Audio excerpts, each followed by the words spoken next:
grind season, homie. It's not about today. It's about the future. You do the work now, and all of the shit that you could ever want to do for your family, your kids, your loved ones, it's all going to be on a whole nother stratosphere. It's time to stay focused.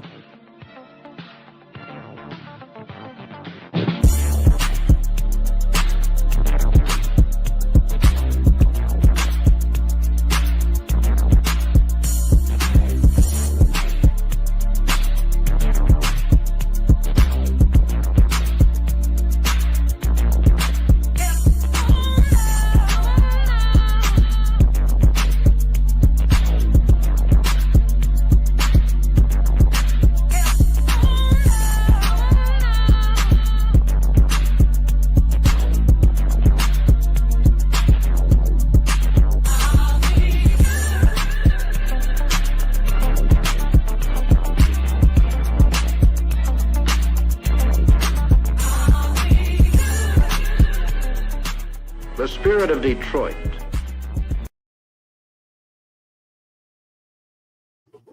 You what's good, man? What's good, man? How y'all doing? How are y'all doing? Been a wonderful day today. I am with the great Bill Carroll, draft analyst, draft expert. Matter of fact, I'm gonna let former NFL scout, college scout. We got you. You might as well say your title because I will give you I will underestimate you. No, you've overdone it. I had my own little boutique scouting service for a while. We mostly serve leagues like Indoor Football League and CFL, but that was when I was with Consensus Draft Services. But right now, I am a draft analyst for Team MBS Media, and I am the draft expert for Zenny62 Media, where this is also being simulcast.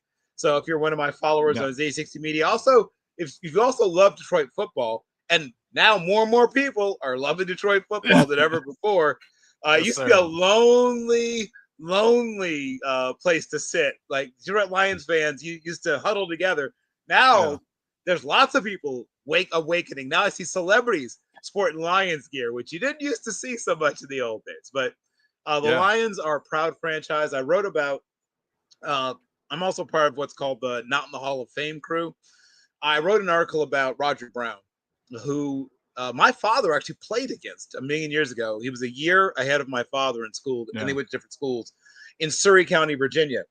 Mm-hmm. And then the next year, well, my dad would have been gone anyway because my dad's older than him, but he moved to Nyack, New York as a 10th grader and then finished up there.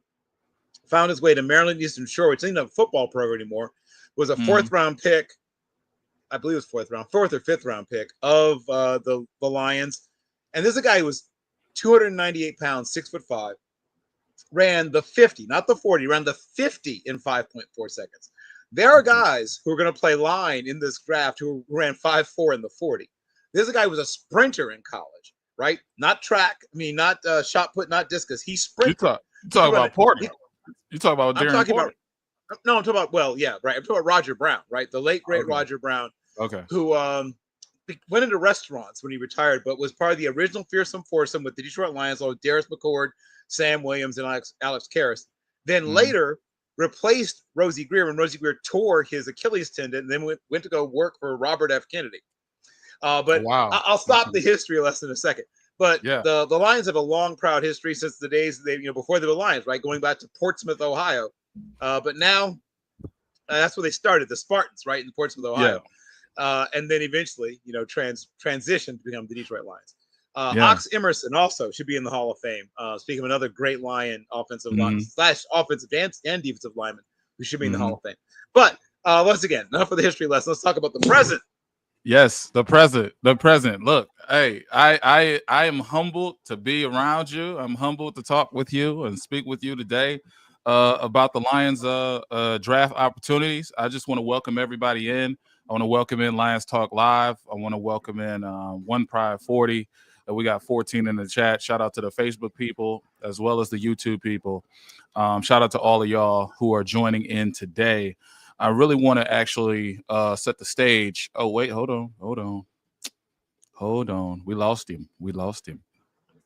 There we go. There we go. I really want to set the stage for everything you're doing today, everything we're going to talk about. This is kind of a great debate. Detroit, can you hear my washer machine? Can you hear Is that? that what that is? No, Oh, that's fine. Hey, no, I'm kidding. But you're right. It is a great debate, right? yeah. Uh, Yeah. because you're no longer a team that's desperate, right? This is an exciting time. We were never desperate. We were just rebuilding. There's no longer we have to, right? You're a team that can decide to. You don't have to anymore. Mhm. There's no more we have to. Yeah. This is where you want to get as a franchise. This is where Yeah. the Eagles have been for a couple of years, right? Mm-hmm. I'm not saying you have to steal ideas from the Eagles, but you should borrow some. That's what I'm suggesting. That's what I'm suggesting. That's my suggestion. Yes. Let's borrow that defensive line. Let's borrow that. Borrow how they built the team, right? That Yeah. defensive line didn't just show up, right? It didn't just happen, right? They just like he was like he unwrapped his they spun the dreidel, right? And then during the 8 crazy nights he opened 8 crazy defensive linemen. No, they built slowly over time. Milton Williams, who just left in free agency and got a lot of money, was a 4th round pick, I believe, from Louisiana Tech. These are guys that they liked. And yeah, we're going to talk about pass rushers definitively, because that is one of the positions that's like to be addressed, if not the first, then probably the second. It is a good group of defensive pass rushers, right? And not all of them are exterior guys. There's interior pressure guys, including one of my favorite players in the whole entire draft, who probably will be there for you at 60. And so that's just called a tease. That's called a tease in the business. That's called a tease in the business, Mark.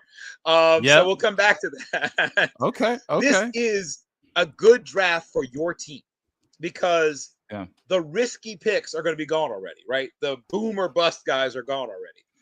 Solid meat and potatoes players are who you're going to be picking at 28 and 60 and thereon.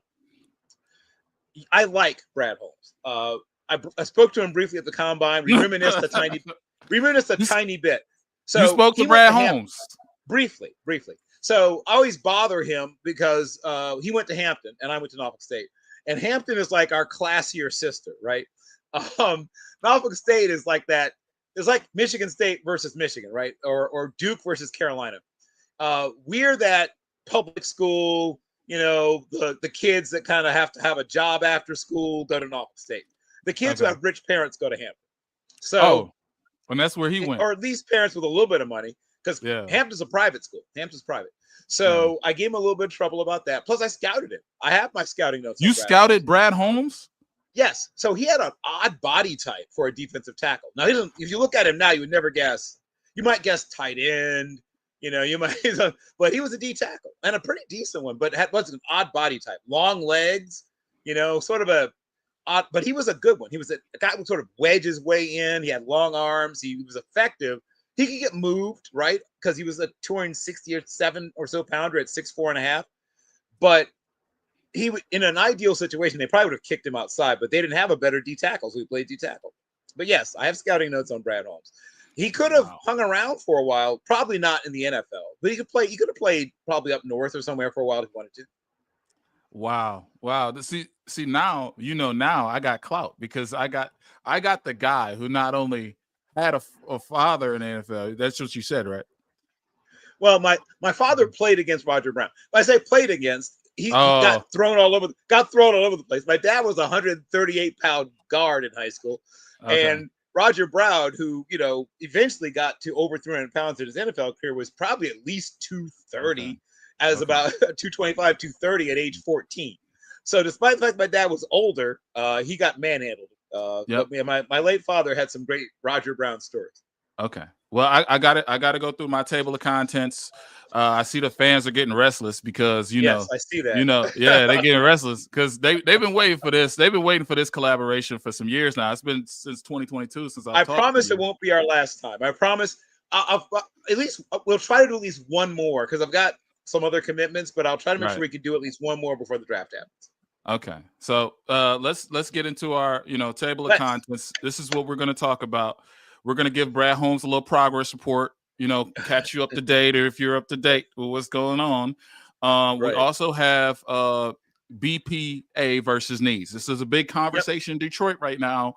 I've seen so many individuals talk about drafting a wide receiver. I've seen podcasts like, look, if all the edges are gone, I'm like, how are the edges gone? They have 20 edges with 20% win rate. How are all of them gone? They can't all be gone. No, you're exactly. right. But that's a big point of contention. The guard stuff, the tackle stuff with Zabel versus Pierce. If Pierce is on the board, this is going to be a great debate, epic show we got for you. And then we got your draft board, of course. You know, your must-haves. If you're the GM, this, that, and the third. We got Bill's best fits for the Detroit Lions on the clock. So, and then we got a rapid fire mailbag where you, the fan, can comment. And look, you can comment, ask him anything. Well, we ain't gonna overload him, okay? How many? I will take your questions though. I will take them. Give them to me as you got them. Okay. So the first thing we need to really highlight is, you know, this.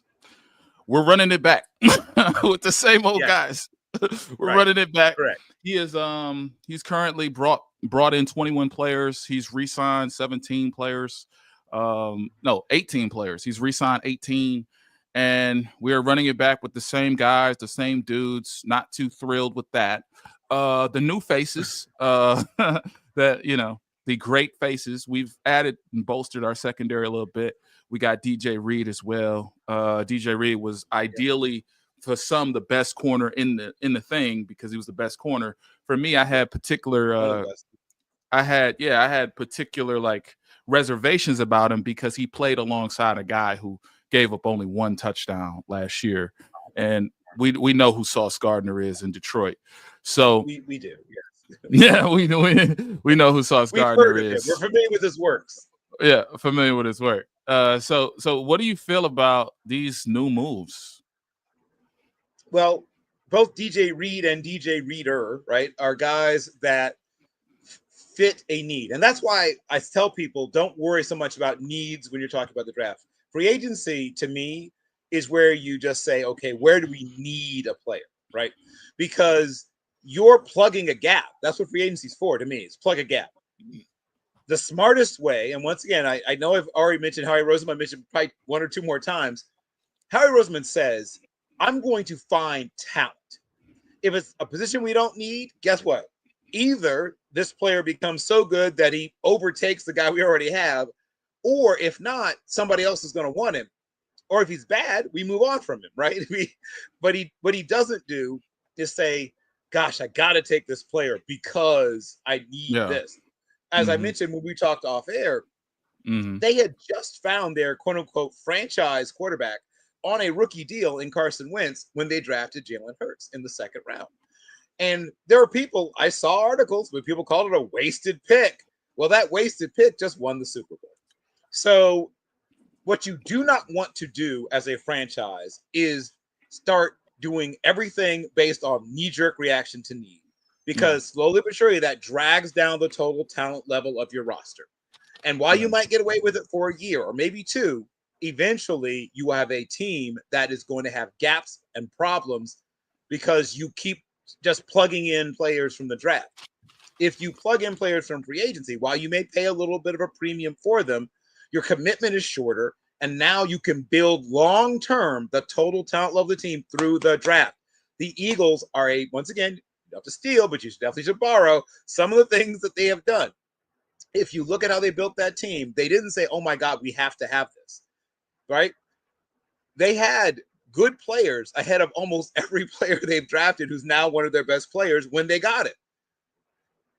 Backfilling and allowing players to develop means that when they are ready, then you serve, right? You don't serve up the meal before it's ready. You don't give somebody a cold plate of macaroni. They might choke it down, but let's have a piping hot plate of macaroni. Let players develop. That's how you build a long-term successful franchise. But yeah, let's talk about your actual draft. Yeah, because I think it's interesting when I look at BPA versus need, okay? I think the Lions have kind of like found this gray area because when they drafted Penei Sewell, they needed a right tackle. Yes. But he just also happened was to be the best player on the board at that point. Exactly. Exactly. my number 2 running back in the draft where we took Jahmyr Gibbs was Jahmyr Gibbs, and for some he was the number 1 running back. I had him as 1A, 1B, like type of thing like that, right? Like, what's your fire, what's your flame?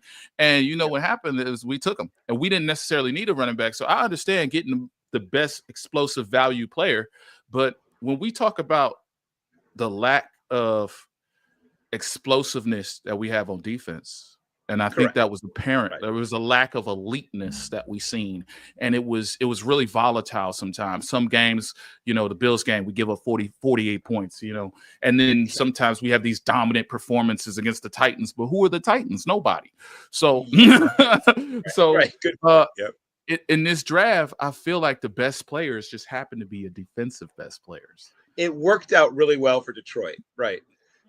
When you're picking at 28, you're likely to have a shot at 3 or 4 difference makers who will play early.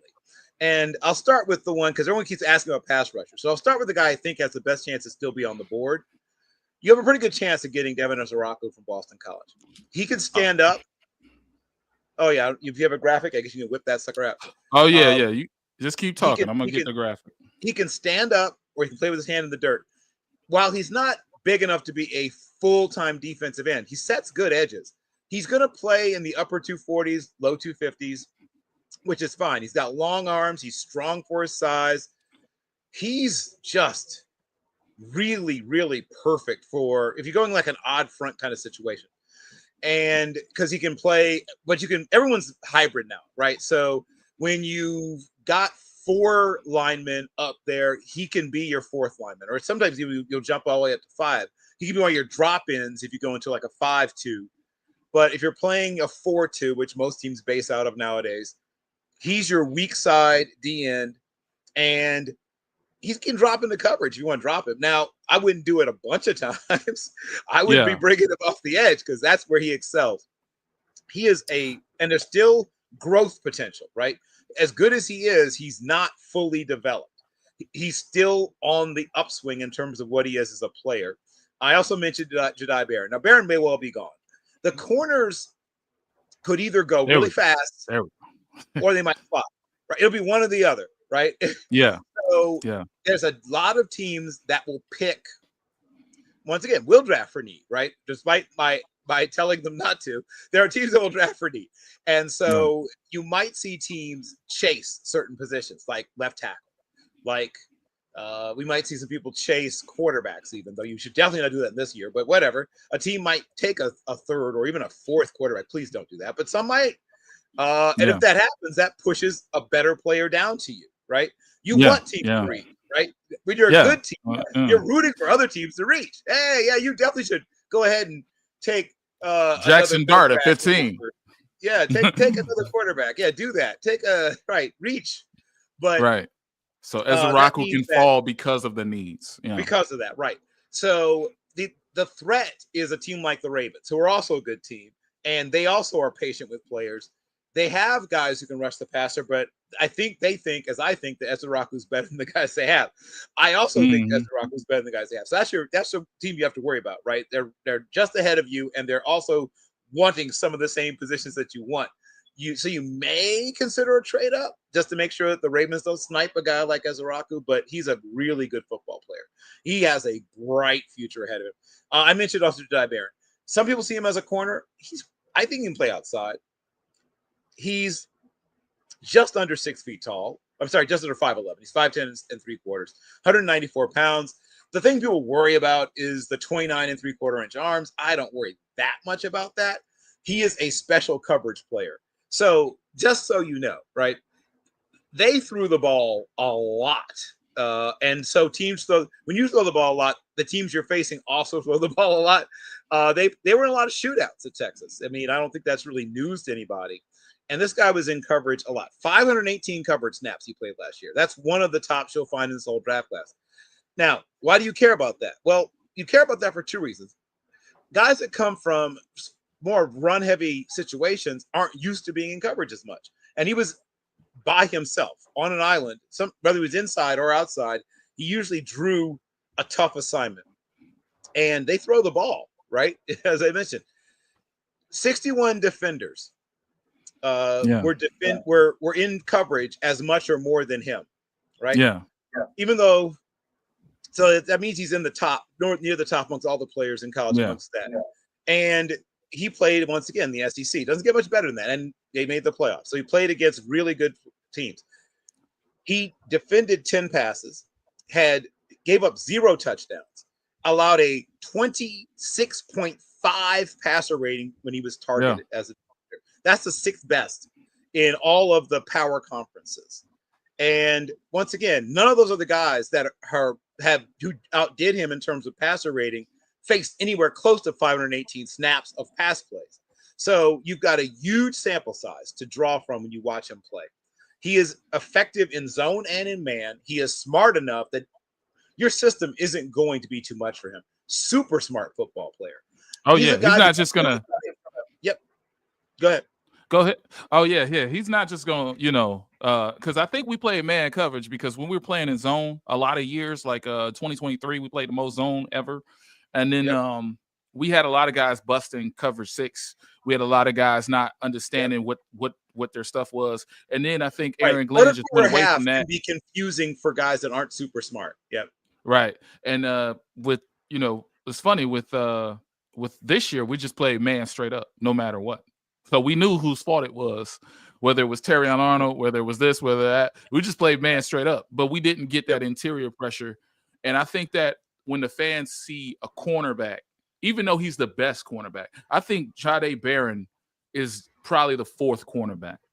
See, this cornerback class is so good because Will Johnson, who played with turf toe last year. Yep. You got Notre Dame. He has that hip injury. Notre Dame. I forget his name. I know you're talking about. Morrison is a guy that is a zone corner. If you want to play a lot of man, Benjamin Morrison may not be your guy. But yeah, I'm a fan of his if you play zone. Yeah. Yeah. And then we have, I forget his name. I mean, some people like Trey Amos. Some people, that depends on what kind of scheme you run. Yeah. As a guy, if you want to play both zone and man, I like Barron because he's scheme agnostic. He's scheme agnostic. That's good. That's good to say because equally good. Yep. With Jahdae Barron, man, these fans will blow a gasket. They draft a corner, right? I think fans are coming around to the Gray Zabel because it makes sense, and fans are coming around to that. There's still a fraction of the fan base, myself included, that feel pass rusher or else, right? There's a fraction of us that want to build this defensive line to capability. Brad Holmes has drafted consistently defensive line every year he's been here. And, for a guy who scouted and discovered Aaron Donald, we haven't seen no Aaron Donald-esque players. So when you talk to Brad Holmes and when you at the combine and you discuss with him about Hampton and this, I was going to send you some questions, man. I wish I knew you was there. I wish we could. I tried to speak to you before I got up to Indianapolis. Next year we'll coordinate better. I promise. Oh yeah, because you're gonna ask some questions on behalf of Spirit of Detroit podcast, okay? And if I guess his draft again, I got him. But there's a lot of fans that are having the BPA conversation. So at 28, I want to know what you would do as Brad Holmes if you were the GM. Well, obviously it comes down to who's still there. But if Ezraku's there, I'm probably pulling the trigger on him. If he's gone, I know people are going to say, well, just go to the next guy. That's how you get in trouble, right? Just taking the next pass rusher, just because the next pass rusher on the list is how you end up, once again, dragging down the talent of your team. You want to go to the next best player, not just the next guy at that position. Yeah. So now I'm looking at, if Barron's still there, I'm running to the podium for him. If he's gone, now I'm looking at Zabel. And like I said, I know if there's a wide receiver you love, and Luther Burden the third is just sitting there. No offense to Tim Patrick, but you're now getting here's a quick little factoid about Mr. Burden. Wide receiver, 28. Oh no. Yes, he's a wide receiver. And once again, I know some people will not love it, but here's what I'll say. He was punted to 20 times when he was in high school. 8 of those he took all the way to the house for touchdowns. And they figured out not to punt to him anymore, right? They stopped punting to him. So he's that after the catch guy, right? Who is explosive and elusive. Now, there are other players you can still consider, right? The D tackles. Who's still on the board amongst the D tackles? If Walter Nolan is somehow still there, that's another run to the podium situation. That's a run to the podium situation. Walter Nolan shouldn't still be there. That should not happen. But weird things happen in the draft. Very strange things happen. So if for some reason teams reached, once again, somebody who should have taken him instead took some other position, and he's just sitting there for you, get him, right? Do it. If for some reason you don't take a D tackle in the first, when you get to 60, I'm going to give you a name. I think this player could eventually be about 90%. There's not another Aaron Charles Donald coming for a while. So don't park, your car outside waiting for one of those to show up. However, here's a player that I think could be about 90% of Cameron Hayward. I think that's what his potential to be, is to be about 90% of what Cameron Hayward is at his peak, and that's Darius Alexander. Oh, okay. You may not watch a lot. You may, right? Maybe never watches a lot of Toledo football. I would urge you to watch. Yeah. He's played up against some better competition in his time at Toledo, and he still was dominant, even against when they played up against Big Ten schools and other schools that, or quote unquote better programs. He has length, strength, technique. He's great against the run. He's maybe even better against the pass. And once again, another guy with the arrow is still pointed up, right? He's still getting better. I would grab him at 60 and giggle, right? Grab him at 60 and giggle, because if you are smart in how you use him, you move him around. He, is maybe even over the center's nose in some of your special packages. He can play all the way out to 5 tech. He is a guy who could, once again, I'm not comparing him to Chris Jones, right? That would be a little much, or Fletcher Cox, but he's got some of the same components of guys like Cameron Hayward, Fletcher Cox, Chris Jones. He can, once again, go out and rush the passer on the outside a little bit. Yeah. At 314 pounds, right? So a big, strong guy who can play inside and outside. Who is this? Darius Alexander. Oh, yeah. Okay, at 60. Yeah. Okay, yeah. I thought you was talking about 28 for a second. No, not 28. Not 28. I'm saying at 28, the guys we already talked about. I would target, obviously, Ezeraku is like the ideal. If everything goes, like if God smiles upon the Lions, Donovan Ezeraku is just sitting there. Donovan Ezeraku is just sitting there for you, and you just grab it, right? Simple. Ezeraku's easy money. That's easy money. Oh my God! And when you consider that, you already have that one established guy that demands double teams. Now he's going to just flat out eat, right? And he's going to create real problems, because halfway through the season, right? Okay. Oh, well, has no production. Here's what I'll say about Shamar Stewart. He was in a weird situation. The curse of Texas A&M got him, like it's gotten so many Texas A&M prospects. Both he and Nick Skirton did not have the seasons that they were expecting to have. And both guys are going to slide not so much Stewart because of that freak show combine. He still won't make it probably much past the middle of the first.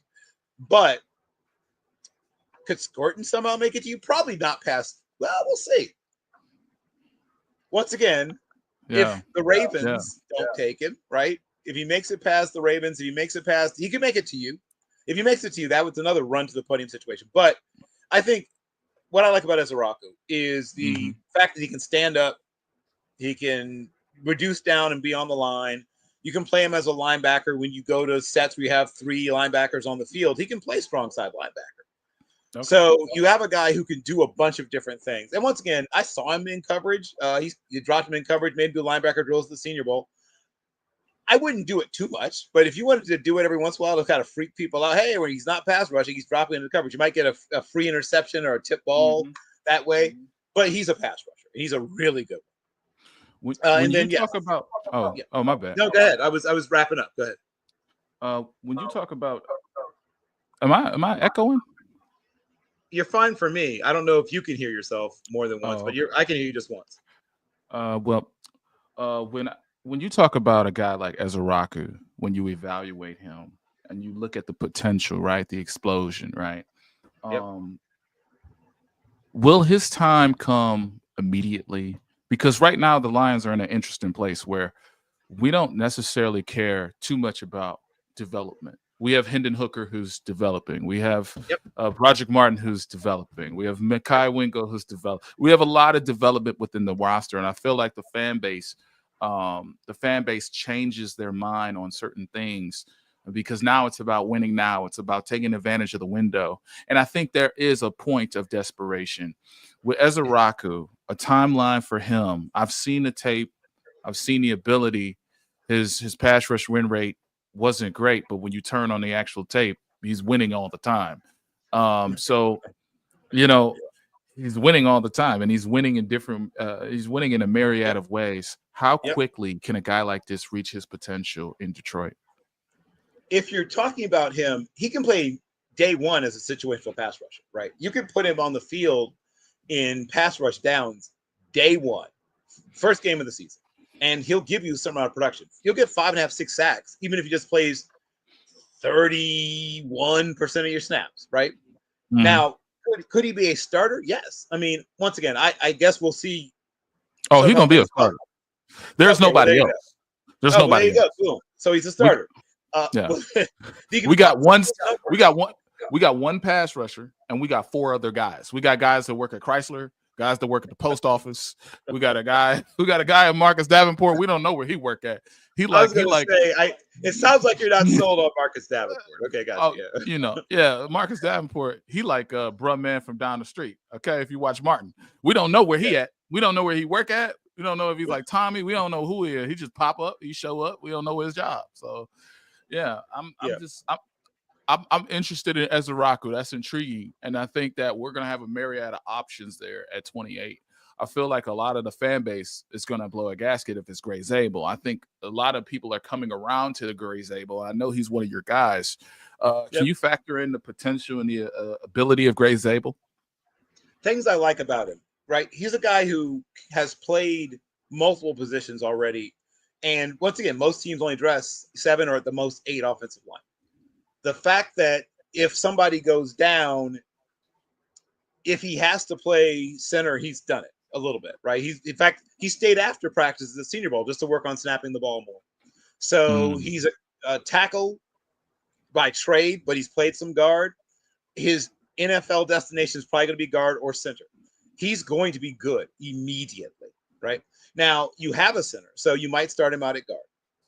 And then sort of like we just saw with Juergens, once again, I mentioned the borrowing ideas.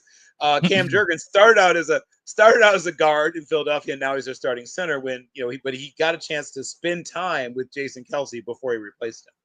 So you might do something similar with Rack now, right, where he spends time, sort of follows around like a lost puppy until it comes his time. So you have a player who has the athletic potential that you need. He has the football intellect you need, and he is a flat-out fighter, right? When he gets out of position, when someone initially gets the edge on him, he doesn't give up. He doesn't put his head down. He just says, okay, well, let me get back in position, right? He's like, okay, you beat me, but you didn't beat me. He's really good at fighting his way back, right? He knows where the quarterback should be and will throw his body between you and the quarterback. Almost literally sometimes throw his body between you and the quarterback. He is a guy who will fight and scratch and kick. And once again, bite kneecaps, I guess, is the trademark term you're supposed to use. But he will do that. A Bears fan is saying he's a Lions fan. I've always been a Lions fan.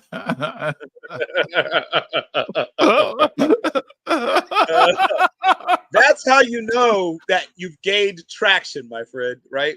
People would rather switch than fight. But this is a good year for the Lions because even when you get down into the other rounds, I know fans particularly just pay attention to the first couple rounds, but there's more rounds. Once again, you got Amon St. Brown in the 4th round, people. So there are other rounds to the draft. Yeah. And there's really good football players to be had everywhere in this draft. So things go ahead. Go ahead. No, yeah. Go ahead. I was just going to say that when I walk through, dig through, whatever term I'm going to use through, what I think the positions, like I said, you're going to start with those premium positions, right? And then yes, you fallback position as a center or a guard, but you're looking at things like cornerbacks, pass rushers initially, right? And that makes sense. That makes sense to look at that initially. And I'm going to give you, if you end up not taking a corner early, I'm going to give you a corner that might even make it to the third round, who's going to be really, really good. His name is Caleb Ransaw from Tulane.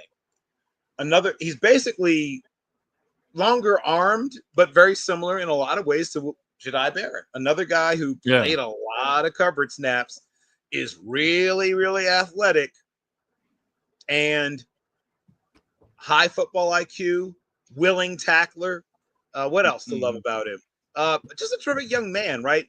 They literally had to chase him off the Senior Bowl field from like handing his gloves to young people and signing. I mean, and nobody made him do that. No one told him to do that, right? He naturally wants to be a part of your community. Okay. Somebody's gonna fall flat out in love with him when they get him. Yeah, because the Lions, that's a big thing about Brad Holmes. He cares about character fit, right? He cares about character, the character of the person, and the work ethic of the person. I think fans, after the first 2 rounds, I think fans are going to be open-minded as long as they get their center of the future or their pass rusher of the future or their D tackle. There's guys that I like personally. There's my Ty Robinsons. There's my guys I just love. Ty Robinson, yeah. That's a fun player. Yeah, he's sort of like Zach Allen. He's a pure power guy. Doesn't have a lot of. Oh, did I lose him? I lost him. On their backs, though. He will put people on their backs. I lost you for a second. A second. Oh, did you? In my back? Yeah. Well, no. Okay. There we go. No, you're not. Oh, wait. You are. There we go. Okay. There we go. I was saying. I get so. Your guy Ty Robinson he's an old school. He just comes right at your face, right? He's not a guy with a lot of wiggle, a lot of tricks. He just wants to run through you. But he's a powerful dude. I like Ty Robinson. He is definitely the other guy, right? So if you have your guy on this side, you can have him on the other side. Sort of a Zach Allen type. If you watch Denver, they have sort of a similar player had sort of a similar player in Zach Allen. Power rusher. I think he also spent time with the Cardinals. So he's played for the Cardinals and Denver. Zach Allen's a similar body type and similar playing style to your guy Robinson. But say, for instance, you don't get a pass rusher in the first or the second round. Don't despair. There's still other rounds. If you don't mind, now, once again, you said guys were ready right away. So these guys are a little more raw, but Olufemi Oladejo is another guy who's available a little later. But you don't think it's a first round pick? Oh, he's definitely not a first round pick. I don't think he's a second round pick either. They were trying to say that. They were trying to say he was a first round. No. I'm like, no, sir. Not. No. And then I'm sorry, I got too skilled with my self audience. I'm sorry. I was trying to do too much at one time, bring something in. Like, that's why I got to pay people. So anybody needs employment, $20 an hour for the 2-hour stream. I did. But yeah, if you're a student in like broadcast journalism or something like that, what a better way to pad your resume? Put this on your resume and get paid internship. Right. Landon Jackson is maybe a second round guy. If you're looking second round, Tiamalao from Ohio State might be a second round type guy. But if you get to the third, Oladejo previously at Cal, transfers to UCLA, was a stand-up guy. It was a true linebacker until very recently. So he's a more raw player, more of a prospect who may take a little more time. He's 259. He's up to 259. He's gained about 17 pounds the right way. Honor student also, if you care about intellect, he's a smart guy. Still has a lot of linebacker-ishness to his play. And what do I mean by that? So if you do want to drop him in cover, he knows where to go in like hook curl zone areas. He sees passing lanes well. Now, you probably aren't dropping your pass rusher that often, but it's sort of an added bonus that he still thinks like a linebacker in many ways. Very inexperienced as a pass rusher. So there's a lot of upside there. He only 1 year of tape as a pure pass rusher. It always was a linebacker before. Peyton Swinson is another guy I'll throw in that middle round pass rusher pile as well. Yeah, I like Swinson. When I looked at Ulu's film, I think he's a better run defender than he is a pass rusher. so far. I feel like, yeah, I feel like when he's going to need time to develop, but his run defense is very good. I think that he can play in a gap and a half, or Yep. maybe a 2-gap scheme. Hey, I feel like he doesn't shoot the gap crazily. He doesn't go for the sack. He's a person that Right. stops the run. He's very Yep. effective with that, and he chooses to be that effective first. And hearing him talk at the combine, I'm sure you was there. You was there. Hearing him talk at the hearing him talk at the combine about the position change and just getting the best 11 on the field, that matters to me a lot, because it wasn't he can't play linebacker. No, it was like, look, we want the best 11 on the field. We feel like you can do this, and he went and took that spot. I'm gonna go into rapid fire because I guess we got 20. I'm going rapid fire because they asking questions and stuff. I have answers. Okay, so Elijah Roberts from SMU. What do you think about him? That's an interesting player. I first of all, shout out to people being on to Elijah Roberts. I think that you're getting a player who will find the way onto the field fairly early. May not be a starter immediately, but that is a player you'll see some of, once again, in packages initially. He's another one of those tweener-ish players. He's played in a 3-4 or played in odd fronts in the past already. He has some odd front experience. If you see him as a pure 4-3 pass rusher, hand in the dirt, you might be a tiny bit disappointed at first, just because that's not quite what he is yet. I think he's a rotational player because he's a bigger body, right? Okay. So some people will see him as a 3-tech. Yeah. Right. He's got long arms, right? 33 and 5/8 inch. So that's big, giant hands, 10 1/4 inches. He's a big body, he has a natural big frame. Some teams will tell him to put on 17 pounds and play 3-tech, right? Some teams will say put on, 7 pounds and be a 5-tech. And some teams will say, we're going to move you around, right? You'll be a little bit everything. But I don't think he's ever be a pure pass rusher, just elite pure level pass rusher, just because he's not incredibly twitchy and he's not incredibly elusive. Like he's never going to make guys struggle to find him in tight areas. People are going to get their hands on him just because he's a bigger guy and not super elusive, but he has power and length. So that'll enable him.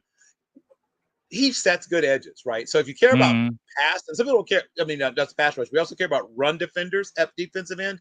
He's one of the better run defender defensive ends. Now, that's less sexy, but he'll never be a great pass rusher. Okay. Motor City Mia, what do you feel about Jordan Birch, the D from Oregon? This is one of the players that has made a good amount of money in the last couple of months. If you talk to people about him in October, you're hitting 5th, 6th round, right? That's what you're hearing. Oh, wow. In October, as late as October. And then he's been on a steady climb. And now he's probably he's probably in the top 100. He's probably in that 88 to 110 range on almost any team's board. And he's going to go somewhere, I think, in the middle to late 3rd round. I think that he'll be another one of those. I know it sounds like a broken record, but move around player, right? Jordan Birch. First of all, I want to say positionless football, right? We'll never get to positionless football, but that's a Detroit thing. Don't worry. But guys that on one down are lining up, in this gap, and then another down are lining up out here are becoming more and more prevalent. And Belichick is one of the guys that sort of started that trend, right? Because Belichick, with his little radar fronts and his, you never know where so-and-so's lining up stuff, he helped to encourage this. And I think the trend is going to continue. Things I like about it. Well, good athlete, first of all, right? I mean, when a guy's athletic, that makes up for a lot of other issues a guy might have. He's a good athlete. 2, he has been asked to do multiple things already in his career. He can play in space, right? We can see him get out on things like zone read and even true option, right? He's played a little bit. If you you can find the tape where he's played even in option situations. He's out in space and he doesn't look truly uncomfortable, right? It's not the thing you love, but this is a guy that ran 4.6, right? and he's got a decent sized frame on him. So when you combine that size, right, a guy's playing in the 290s with being able to 4'6". run like he runs, that's special. Now, you've got to figure out what you want to do with it, right? Because once again, he was a move around guy. He's done a little bit of this. He's done a little bit of that. Mhm. So you have to at some point say, we want you to major in this and minor in that. Yeah. As a pass rusher, frankly, he has power. You like that, right? Big guy. He has pop. Like he comes out of his, comes out of his stance with intent. His technique's pretty good. Mm-hmm. Right? So you've got the burst part. You got good, decent hand usage. What you don't have is a lot of variety. He's a long arm stab guy. Boom! Right? Here's that big long arm and that power. He can convert speed to power. He can power rush with the bull rush, and he's got that long arm stab. That's kind of it. I've seen him occasionally throw in a rip, chop, and even a spin and lift. It didn't look great, partially because of his height. Like taller guys struggle with the spin move, but I saw him try to learn it. Things I like about him: big, athletic, and wants to be a good pass rusher. Will he become an elite level pass rusher? I'd say maybe not quite elite, but could he get to the upper second tier? You know what I'm talking about? Like, 9 sacks, he 10 might sacks. never be, a Aiden guy who's Hutchinson. an all-pro. Right. Well, he could get to that level actually, but I think more likely he settles in at the. Could he get to Danielle Hunter level? Close. Yeah, he could get to close to that level. I think he's a guy that's a 7.5, 8 sack guy. Right. I think he develops into a 7.5, 8 sack. That's more than we had outside of Aiden. So right. that's Correct. Right. It is. It's so. Yeah. I know you're gonna give a full diagnostic with the questions. I know you're gonna get the full diagnostic.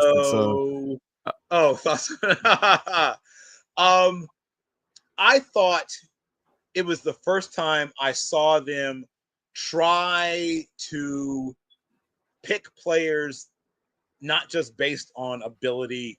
I saw them try almost too hard to, you see how they say throw a pass, don't aim it. It was like he was aiming. You know what I'm talking about? Like don't aim, throw. And I like Brad Holmes, right? I am a big Brad Holmes fan.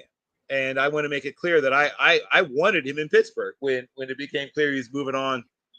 I wanted him to replace. Oh, we lost sound. We lost. There we go.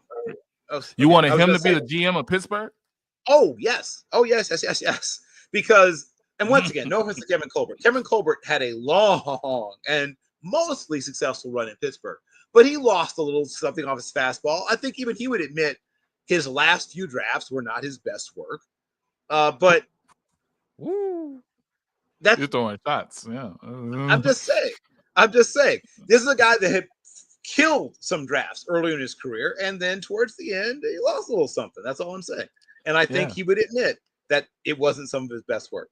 Okay, my first issue with Terrion Arnold, obviously, is he was a grab guy in college. And you could sort of get away with that in college. They will throw flags on you all day, every day in the NFL. And he has cleaned some of that up, but he's got to. I'm old, right? I'm old enough that one thing they do in the old days, if you grabbed a lot as a defensive back, they'd make you practice with boxing gloves on, right, to try to break you of that.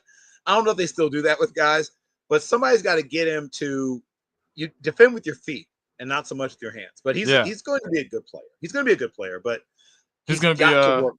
Is he going to be a R.W. McQuarters? You're a masochist. That's why I'm starting to figure out your personality type. No, I don't think he's gonna be R.W. McQuarters. But he's got some technique things to clean up. I'm not exactly breaking news there.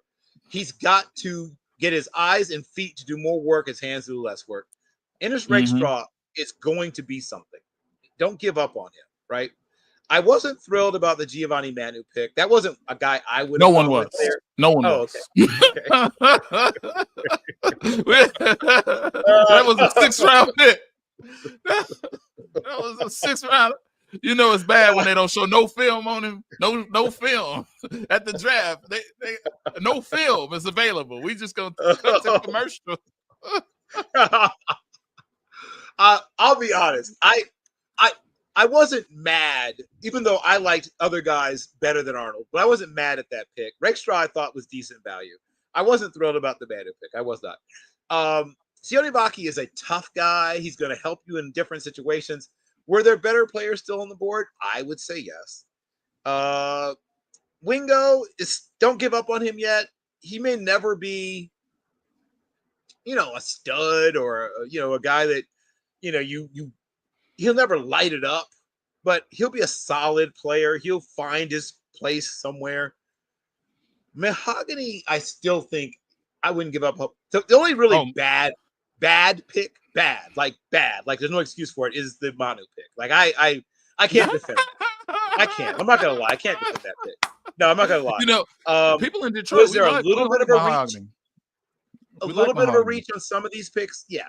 Slight reach on some of these other picks. Slight reach. I would have picked Jaden Wiggins. I would have picked Braden Fisk in the first round. I would have picked Braden Fisk, and I would have had 8 sacks from the interior. I would have picked Braden Fisk, and people would have said, "Why? He's not a first round pick." No, do you see what he did in LA? I mean, he couldn't run defend, but you see what he did. Right. Exactly. The old joke about playing the run on the way to the quarterback, but yes, he understood the assignment though. They knew that they had to get interior pressure, because now you're saying to people, okay, you want to double outside? Okay, do that. Now your guard is going to have to try to handle this freak show athlete who all he cares about is knocking the crap out of your quarterback. And so he just flat out whipped a lot of, and when they tried to double team him, he wasn't there, right? He was gone already, right? So, double team's not a double team, but the guy's already past you. So you're right. I like Fisk a lot. I was a big Fisk I would have got guy. him at 28, and I would have. I got the videos to prove it. He was my number 25 overall prospect, so I'm not mad at him going at 28. So I know what I'm talking. Wait. You seen me predict players before? I have.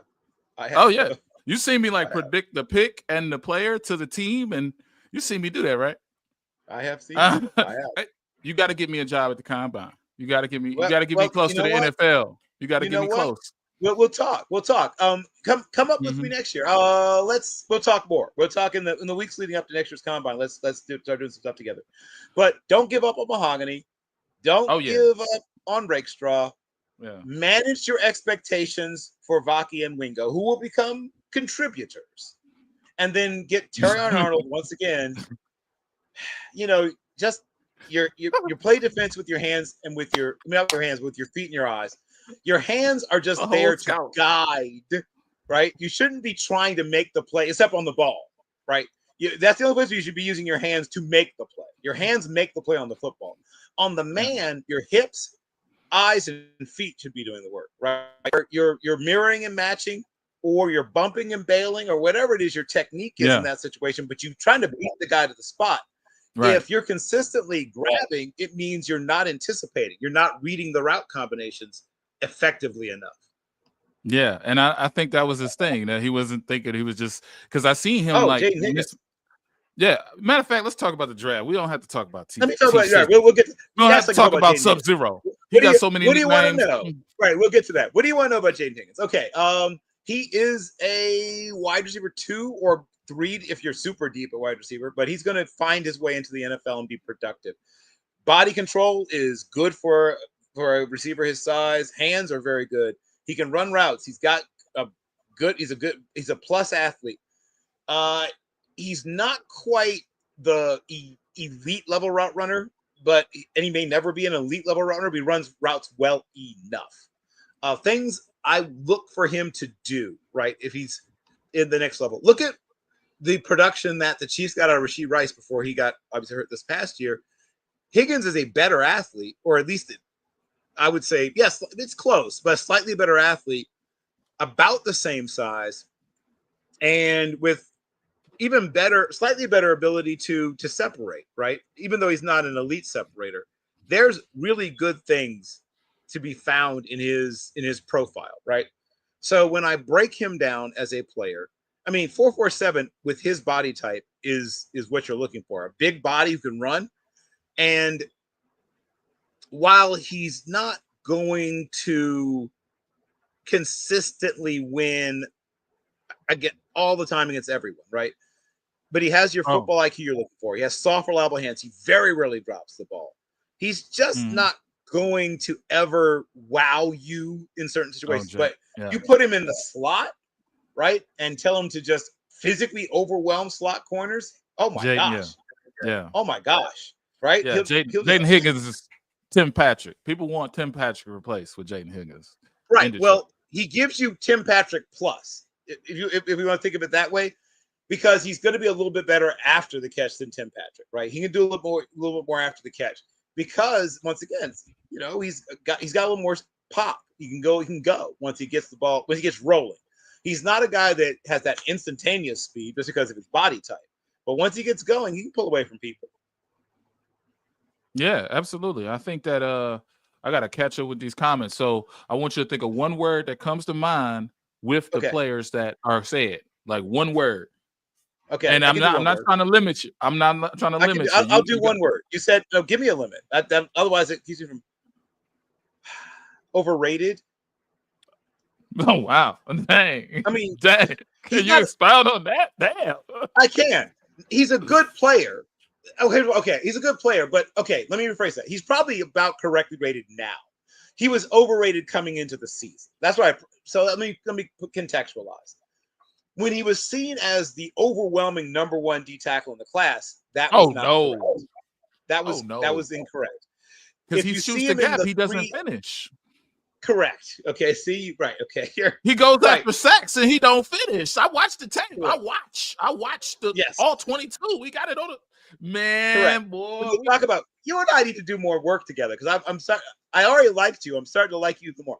So if you just want. So I'm going to use a term. That my friend Jim Coburn put out there. Right. He said he's a fatherless pass rusher. I mean, a childless pass rusher. What he means by that is you get a lot of penetration, but no production. So he is a childless pass rusher. Penetration without production. Childless pass rusher. Hey, look. Childless. I guess he wrapped it up. Or it pulled out. I don't know. Whatever he did. Because when I seen it, go ahead. When I seen the win rate, disruption. But he would miss the play so often. Completely. It was like almost intentional. Yep, running back sometimes got big plays because he made a hole for them, right? Exactly. It's like, thank you very much. I'm going to cut back right through here. Exactly. He would be this far from the quarterback on he could have had 20 and a half sacks last year if he just knew exactly where to be. But the things you like about him is, yes, he's a powerful, athletic guy. But my God, you've got to get this kid in the film room, and you've got to tell him it's okay to figure out where you're going first, to know where you're going. Right. Don't just go. Figure out where it makes sense to be. If you can get him Go ahead. Remember how LA moved to that gap and a half system? You had Michael Brockers in that gap and a half system. And instead of shooting the gap, he was just patient. But he had control of the gap. Even though Aaron Donald was on the other side, he still had the better run defense in that system because he was just patient with the gap. And it would just put his, his shoulder over there. Yep. And then once that running back committed to a gap, especially when we talk gap scheme and when we talk about traps and all these other things, or whams, and when they commit to whatever gap they're going, whether it's a B, or if it's outside zone and they're trying to cut back, then he shoots the gap. He stays patient, then shoots the gap. What you're literally doing, as you said, is you're taking this inside shoulder, you're putting it at the 50-50 point of the gap, right? Mm-hmm. And you are locking out, right? Getting control, or trying to at least get control of that blocker who you either are going to peekaboo with, right? You think I'm going this way, but I'm going that way, or you're literally throwing him into the mix and then sort of shoving him this way, and then now you occupy the gap. And if it's a run play, particularly, you're wrapping up the running back or things like that. Exactly. Because if you use context clues of the game situation, it's 3rd and 9, 3rd and 10. Now you can know. Now you know what to do. It's 3rd and 19. Now you know it's 4th and 10. Now you know what to do. And if you get hit on a draw play, I think draw plays went down 50% in the last 4 or 5 years. But if you get hit on a draw play on a 4th and 10, chances are you got backup help because you got linebackers, you got 7 other people behind you. So he needs to understand the context clues of the situation. Is it 3rd and 5? Or is it first and 5? Did we just have a penalty? Like, if he understands the context and uses his head together and put it with the athleticism, Alfred Collins could be a dog. He could be a dog. It's like he's missing some type of intelligence or something. I don't know what it is. Someone needs to teach him where his eyes should be and slow down, right? Slow down. If he can learn where his eyes should be, because the eyes will take you to the, if you know how to trust your eyes, the eyes will take you to the play. Your eyes will take you to the play. But he either doesn't trust his eyes. It looks almost like he's playing with his eyes closed at times, right? You know what I'm talking about? Where it's almost like, I'm just going. He's like, I'm just going. I'm just going. Let me just get back there and see what I could do. I'll figure it out later. Yeah. Right. I'll figure it out later. Yeah. Once again, childless. A lot of penetration, no production. Okay. Now, you like Torrey Horton? These are 2 of my guys. Okay. So look at the game that Horton had. Now, he's not on. I want to make it clear. It's not like he's singled up on Travis Hunter the whole time. He's not. But he had a pretty good game against Colorado for those who watched that game. And I won't say he cooked Travis Hunter. That would not be correct. But he managed to do a little bit of business. I think they were singled up on each other just a handful of times because they moved Horton around. Hunter doesn't so much travel, but Horton moved around. But a few times he was on Travis Hunter. He had a couple of catches on it. I think 3. He had 3 catches on it. But he's a big, once again, some of the things we just said about Higgins, but you could probably get him later than Higgins, right? Because Higgins is a little more of a known quantity. Probably a round later, if you didn't get Higgins, you like Higgins, about a round later, you could probably get Horton. Once again, a guy with size, a guy with speed, really good hands, good body control. Even in college, I saw him practice getting the two toes in, right? Which you don't have to do in college, but I think he was just getting ready, right? He would drag both toes. And then I'm a Quincy Riley guy, so you played right into my wheelhouse here. Now, Riley can play, once again, we talked about Jedi Barrett, inside or outside. I think he can do either one almost equally well. Has really good recovery speed. Was the 100 and 200 meter champion 3A for the state of South Carolina. So that tells you, they got some guys who can run in South Carolina. So that tells you about his speed. He's an older prospect, right? He's already 24 and change. Okay, so that's the one thing. That's why he's going to go later. He's an older prospect, but he's got all the stuff you're looking for. You're willing, not a devastating tackler, but a willing tackler. Has a certain amount of pride in getting guys down. He's not a blow you up guy, but he's a get you to the ground guy as a tackler. And he can read. He's smart, right? He gets his hands on a lot of footballs. Former wide receiver, right? In fact, was recruited originally as a wide receiver and got kicked over to defense. So has the ball skills, route recognition that you like. Yeah, absolutely. Someone asked about Vincent from the HBCU.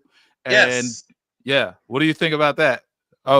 So the only HBCU player invited both to the Senior Bowl and the Combine, which to me is a shame. Kendall Bowler, whatever. We'll talk more later about that. There's some other guys who should have gotten invitations, but he did get invited.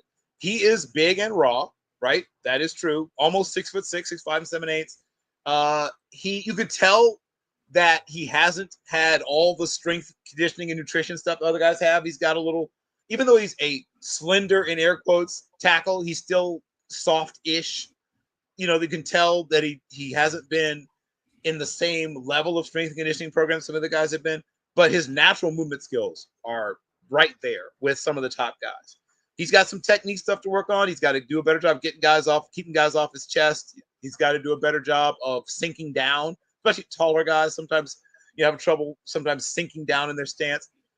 If he gets stronger, which he should, right? Because he got all the length and movement skills you ever want in a left tackle. Yeah. He has to get stronger.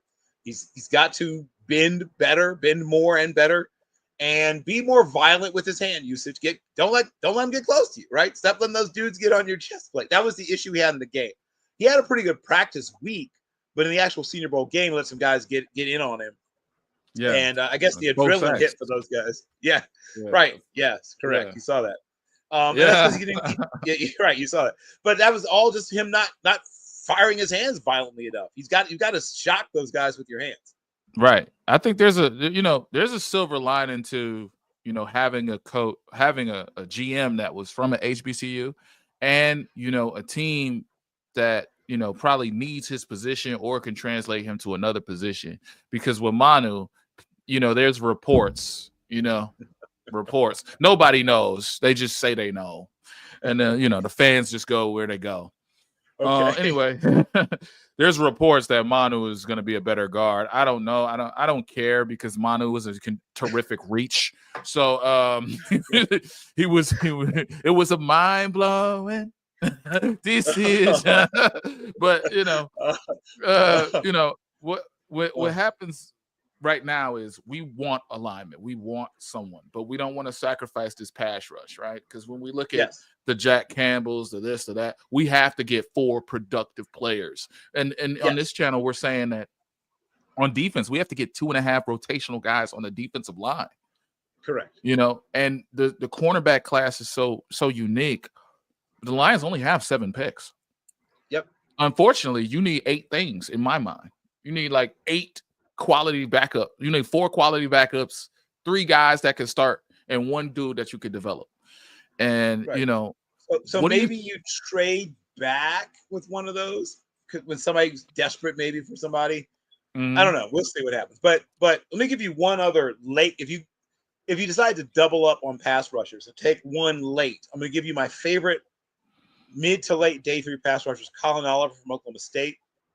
He and David Walker are the 2 sort of short pass rushers, but they're both really good, really refined, really developed, sleek, quick, good power, tremendous get off, guys that give you production, knows how to flatten and shorten the corner, high effort player. And both of them can play a little stand-up Sam linebacker. If you go to a 3 linebacker set, they can play Sam. And then once again, slide in and rush the passer in your pass rush sets. So if you want to double up, you take 1 early and 1 late. The 1 late, the 2, I'll give you 2 names, but the one, like I said, Colin Oliver from Oklahoma State and then David Walker from Central Arkansas are 2 late, day 3 types that I think are going to be good pass rushers. Okay. I'm sorry. There's like 100 comments. We're like, right. I don't know if you see the comment, but we're like right here, and there's 100 down here. So I'm gonna just do the 1-word thing, and I'm gonna try not to get. Yeah, I'll do the 1-word thing. I can do that. Just pick the ones that you think are the most interesting, and I'll throw you a 1-word at them. Oh, okay. Eric Yomana. Yeah, freak. That's freak. All right. Okay. He's freak. All right. I'm just only doing this only. Oh, Morrison versus Amos. Who's better? Are you playing man or zone? In this defense, we don't know yet. We don't know. Okay. We have no idea what Kelvin Shepard. Shepard said he would like to play more zone, but I don't think these guys are gonna. I think these guys are gonna get busted coverage because when we were playing that cover 3 and that man, or we were making it look, we were, just having Kirby be a free range safety. Everybody understood their assignment because in the cover 3, all that boundary and sideline corner doing is just dropping back. Everybody, everybody's had the same spacing. So if we're playing man, it's probably Trey Amos. I'm guessing, and we're playing zone. 100%. Yep, because Morrison is smart and tough, and all the stuff you want, except turning and running, not what he majored in. Right? It's just not the strength of his game. You make him turn and run, you're going to give up some big plays. But if you want to play top down, if you want to have a guy that, is sort of Richard Shermaning it as a player, then Morrison's your guy because he's got the intellect. Right. Za Frazier, Porter. Like, I like them. I like their game, but I know exactly what I am. I'm a disciple of Seattle. I know what I am. That's who introduced me to cover 3 coverages and Tampa 2, which was a real cover 3. So that's what I'm a disciple of. I'm telling y'all right now, I've been watching film since 8th grade, but never mind. No one cared. Anyway, what do you think about Cam Jackson? Oh, okay. If I'm trying to do 1 word, intriguing. If I'm trying to keep it to 1 word. Okay. Can you expound on intriguing? Because I gotta hear that. Yeah. Okay. So some players are used ideally in college. So they're used in such a way that you see all their strengths and all their weaknesses. Some guys are used in such a way that you don't see all their strengths and all their weaknesses. You're seeing what the team needed, right? Yes, sir. He's clearly, I'm not telling anything people already know. Cameron, right? I guess he's named after the rapper. Is clearly a guy who occupies that classic old school, big bodied, just muck it up guy on the interior. If we think about the Stroud Henderson guys, right? We think about maybe not quite Kevin Williams. It's not quite that. That would be going too far. But he's a guy that isn't going to ever. He just isn't athletic enough to chase stuff down. But if it's right there in his face, he's going to eat. Right? He's going to eat if it's right there in his face. He's got length. He's got strength. He's ginormous. He's just a huge human being. He will eventually be a starter. A very poor man, right? Very, very poor man's version. Like, once again, you look at what Jordan Davis does, subtract some athletic ability from that. Because Jordan is like a 80-something percentile athlete. This guy's like a 51 percentile athlete. So it's a discount. It's a Timu kind of thing, whatever. He's a Timu. He's a Timu. Cam Jackson is the Timu. Jordan Davis. Jordan Davis is a freak, right? You're not getting that. But he's that guy that he takes up a lot of space, and if it comes at him, right? Venus flytrap D tackle, right? If you come into his area, he'll eat you. Oh yeah. You know what? The way you're describing him reminds me of that big dude from Florida. I just seen the tape on that huge. Well, he is a big dude from Florida. A lot of big dudes in Florida, but he's one of them.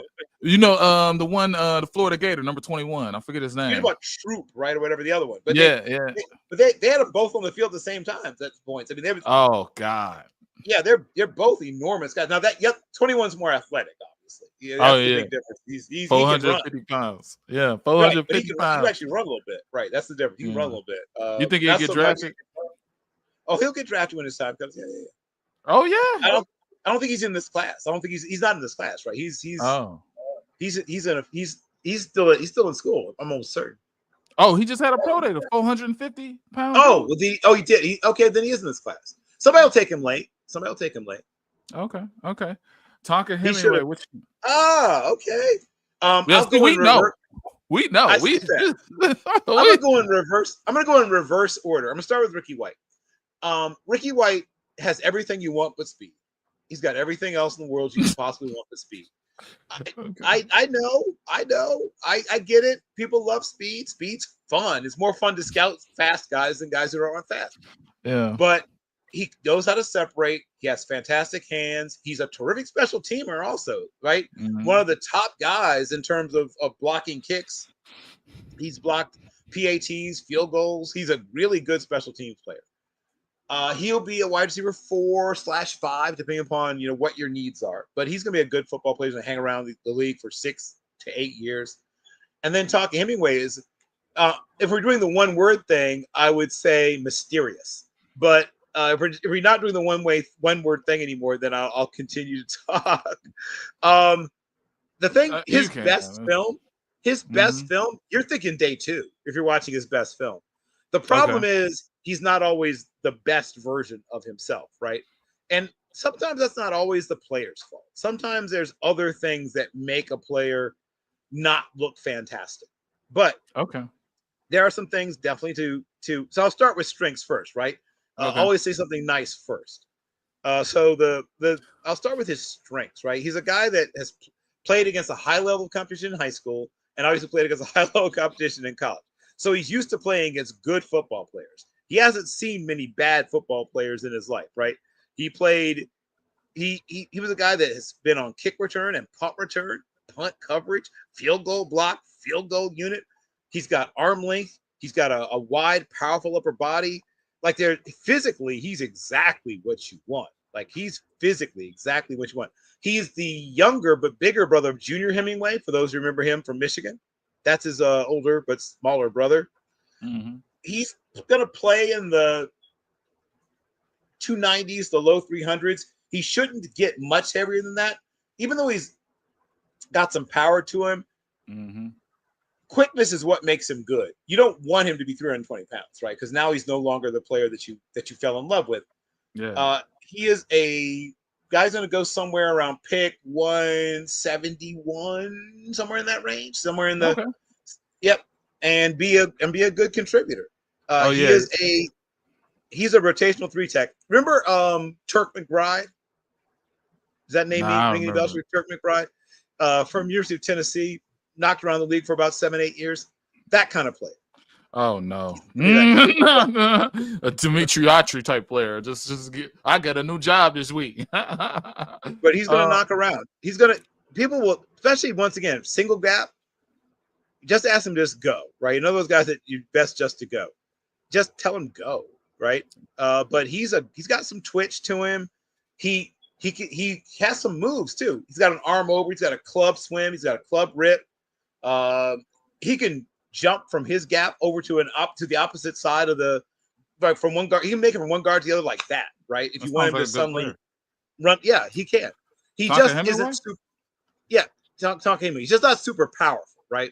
Okay. So he can get kind of bopped around against, once guys get their hands on him, he can get blocked and stay blocked a little longer than you'd like. So you probably want to work on disengaging from blocks more and better. Right. So David Walker. Matter of fact, they got 50 more comments, so I got to do the one word. Oh, okay. I'm gonna go back to one word. So yeah, I thought we could do it. One word, underrated. That's underrated. on David Walker. Underrated. David Walker need to be a first round pick for the Lions. I'm just David Walker, maybe third round. What round you see him going in? Yeah, he's probably a day 3 guy, but part because of his lack of length, right? People look at him; he's a short, squatty, but people are like squatty, short pass rushers. He's a really good squatty, short pass rusher. Like, don't let the 5'11" and 7'8", 247-pound thing scare you too much. Right. He's gonna find a way to produce. I promise. Okay. Jalen Noel has been compared to Amon-Ra. That's good. Okay, well that's pump the brakes on that a little bit. But now he's closer to what's the kid? He's a bigger version of the kid that the Ravens just drafted last year. Zay Flowers? No, not Zay. He's closer to Zay, right, than he is to Amon-Ra is a guy who has quickness and power, right? People forget how strong. First of all, Amon-Ra's dad is what, former Mr. Universe or whatever. Yeah, this kid's been lifting weights since he was 4 or something crazy. He's pound for pound, maybe the strongest wide receiver in the NFL. He wins with power and quickness. Noel is explosive. Oh, if you guys got Jalen Noel somewhere like 3rd or whatever, that would be so much fun. Now I don't know where you would play him, but get him on the field somehow. He's a fun, explosive player. A lot of passes to go around. You got players that we got. Laporta had 700 yards. J-Mo had 1,000. We got Amon-Ra had 1,000, and before that he had 1,500. So now the offense is a little more balanced. You got Jahmyr Gibbs. We were promised to see Jahmyr Gibbs in the slot working with the passes because he was doing route combinations and stuff. We barely saw that. We see hook and ladders. I don't know what's going on. Never mind. I could talk about that all day. I mean, he's a fun, explosive player. Yeah, I'm a fan. Dayon Walker. Now, I got one word: injured, hurt. that is one word. Damaged. And he's the kind of guy who's probably going to have back problems his entire career. So you got to manage him very carefully. This is actually who the Lions would draft. I'm telling you right now. Matter of fact, my draft board for them is like considerably. It's the guy from Michigan, the pass rusher. It's Dayon. And I think Dayon's going to fall to maybe like the 4th round because of the vertebrae. Remember, he fractured his vertebrae. When you're a big guy with a bad back, like I don't know if you know like a lot of football history, but it almost never turns out well when you're a really big guy with a bad back. Oh yeah, like Levi Onwuzurike. There's big guys with bad backs don't tend to. There's some exceptions, but usually it's a thing that you have forever.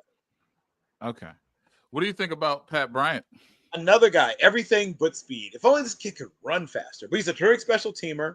and he blocks like he means it. If you like blocking wide receivers, there's your guy. They Pat love Bryant that here. blocks.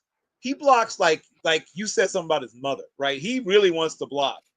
Like a lot of wide receivers block because they have to. He blocks like he wants to. Once again, body control, hands. If you saw him run the gauntlet drill, right? He ran the gauntlet drill almost faster than he ran the 40. Like the good thing about him, though he's a low 4.6s guy, is he plays every bit, right, of his speed. You get every bit of his speed in his play. So he may actually play a slightly faster than he times. Yeah. Hands, terrific. Blocking, exceptional. Yeah. Route running, above average. Body control, close, just short of elite, right? So everything but speed. That's fine. You know, in Detroit, we like people just block. See, we like Ford Chrysler workers playing on the Lions. That's what we like. We like, you know, Ford Chrysler, the post office, you know, whatever, you know, people that could work at Coney Island. Yeah, that's right. What we get the regular dudes. That's why I like Dolak. If we gonna get Dolak and Teddy Buchanan, guys like that. Look. Okay, so okay. You know what? I'm gonna say tough guy. Well, that's 2 words, I guess, but he's a tough guy. Okay. He's a tough guy. He is. I seen the tape. Yeah, he's nice. He's nice, and he don't care about getting in the mix. He don't. No, care. he will mix it up. That is definitely a guy that will throw his body on in there and just mix it up. Cal has some guys this year, man. Yeah, they've got Noel Williams. They've got Wooden. I like one of the most underrated safeties. That kid Wooden. Somebody's gonna get him day 3 and be thrilled. Guess who he met with? He met with the Vikings twice, and he's too intelligent. See, everybody looked at him like he was a slow, just smart dude that understands coverages and breakdowns. And since he's not related to Rod Woodson, it doesn't matter. No, but he's literally better than you think, man. He's exactly. Most people think, at least. I think he ran a 4.49 or a 4.5 flat. He ran 4.49. But here's the thing I love about him. This guy tracks the ball like a wide receiver, man. His ball tracking is like, there are some wide receivers, frankly, who don't track the ball as well as him. Like straight up. He has elite level ball tracking. Oh, he's going to be so good. If they get him to replace Harrison Smith, yikes. They talking like he a 6th round pick. And I'm like, this dude is a steal. But check this out. In Detroit land, we know we gonna get Makuba. We know it. It's literally written in stone. And I'm like Makuba, but I'm like, you guys can. I'm like, just get defensive line the first 3 picks. Y'all can get this dude. Y'all could get Woodson in like the 4th round, and he understands route combinations. 4th or 5th round. Yep, 4th or 5th. Yeah, because I watch the interviews these guys do. And like Jahdae Barron knows exactly what a wide receiver is going to do from the way they stand. Like he can break down, okay, did his gloves move? Okay, so his gloves moved and he tightened his gloves. So now he's going to get the ball. So it's a passing play. So even if I go with him, so is he happy? Is he sad? Like he's watching everything. That's why I like Jahdae Barron. See, I'm like, because that's how I found Kobe Turner, because Kobe Turner not only had the great pressure rate, and that's what we identified Kobe Turner on this channel, but I also seen 2 or 3 interviews with Kobe Turner, and he knew why he was showing these moves, particularly in the 1st and 3rd quarter, and he knows why he had to go back to this move in the 2nd quarter and the 4th quarter, and he knows why he's doing what he's doing. When a person can articulate the exact, like the strategy, the mind game, like a Devontae Adams when he did that interview, the mind game of playing their position. Yep. Next level. Next level. That's why I love. I mean, he's my number 1 corner. I know he's not everybody's number 1 corner. He's my number 1. Oh yeah. Who else? Do we have a player to do Desmond Watson? That's a good one. Desmond Watson. Potential. I'll just say potential. That's my 1 word. Potential. What is this position? I've never heard of him. Okay, so first of all, that was part of the problem in his college career. Certain players are playing out of position, or possibly playing out of position in their collegiate career. Another beyond big. So that's the guy you were talking about. That's the enormous guy from Florida. Oh, yeah. If he gets drafted, it'll be the heaviest player ever to get drafted. There are some good news and bad news things about him.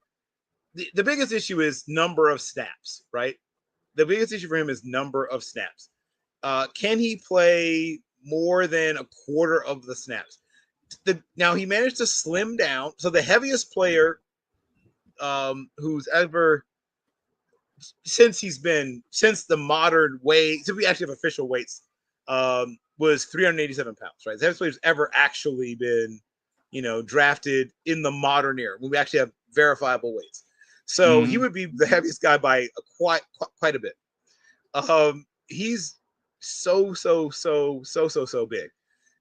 He's basically, and he ran a 5.93 40, which, I mean, I'm 58 years old and I can beat that, right? So you don't love that. You don't love 5.93. The 25-inch vert, when you consider his weight, actually isn't that bad, because that's a lot of weight to get up off the ground. But he did score 1,629th out of 1,904 defensive tackles from 1987 to now on the relative athletic scoring system of my friend, shout out to my friend Kent Lee Platt, Navy veteran. Kent Lee Platt, yeah. Yep, and good friend of mine. So we normally don't love the Navy around here, but I grew up in a Navy town, so I'll give the Navy some love. Kent Lee Platt. 36 reps, despite having long arms, so he has length to go with the strength to go with the length. But he just can't play that many snaps. That's the real issue you have. Yeah. If y'all probably never heard of Kent Lee Platt, but you're sharing RAS scores on Twitter. So if you're sharing RAS scores, that's who created that. That is the daddy. That is the daddy. That's the daddy. So Terrence Cody was a relative dainty person at 354 pounds, right? Mm-hmm. And we all remember the struggles he had with conditioning. Terrence so that Cody, to me, that's the one big question. Can this guy overcome just getting flat out winded, right? He did play a fair number of snaps in college. That's the one thing that gives you hope. But what I noticed is he was way more effective early in games than late in games. I'm not sure. I'm sure he's not the only person. I'm not the only person that noticed that. Yeah. So he probably needs to play fewer snaps, right? Yeah. He did play situational. Yeah. Right. We don't need any run help, by the way. Oh, you don't? Oh, well, yeah, we don't. Because you can stop talking about this guy then. Oh yeah. Because what's funny is like our pass rush win rate among everybody, the best player with the pass rush win rate was either injured or off the team. Zadarius Smith and Aiden Hutchinson. Zach Pascal was last in the league in pass rush win rate. He couldn't. Yeah. What do you think? Yikes! They got him though. I predicted him though because he beat. I was like, he's the type of person they like. What do you think of Simeon Barrow and Isaac Tesla? Isaac Tesla and Simeon Barrow. Okay. So the Tesla, right? This guy's got so many like endorsement deals just waiting. Here's what I'll say about Tesla.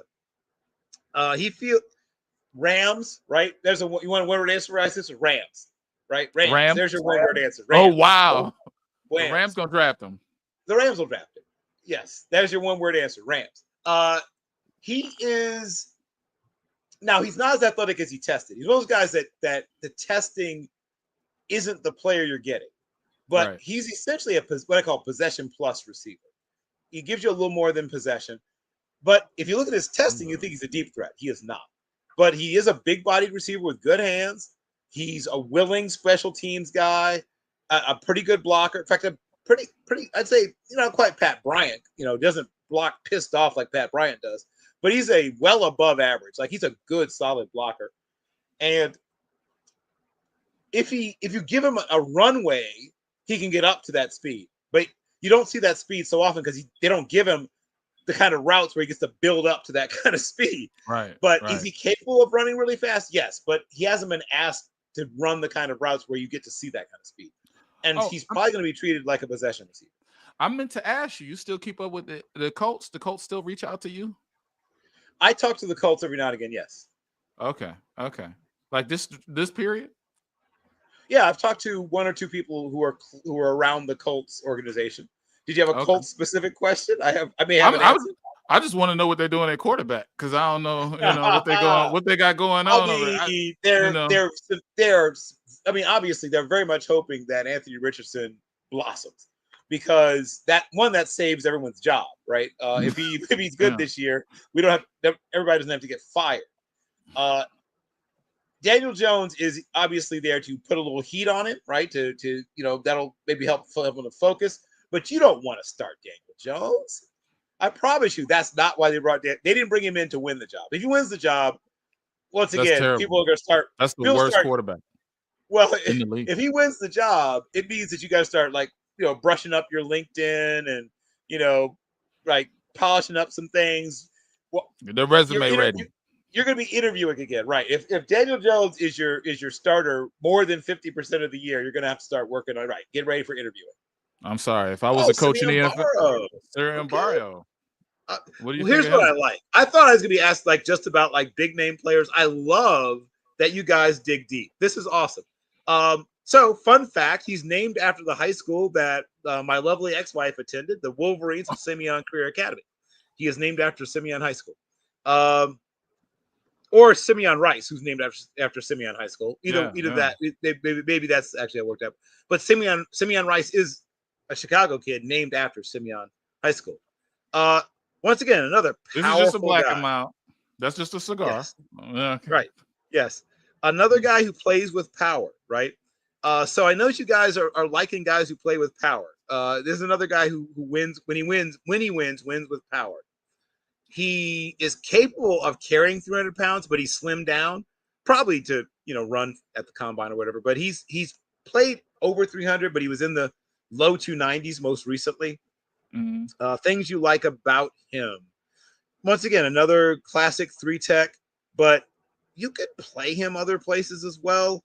A guy that shows you, once again, terrific run defender, if you care about that, once again, has good pad level, has good instincts, knows how to use his hands violently, right? Violent hand usage, can disengage from blockers,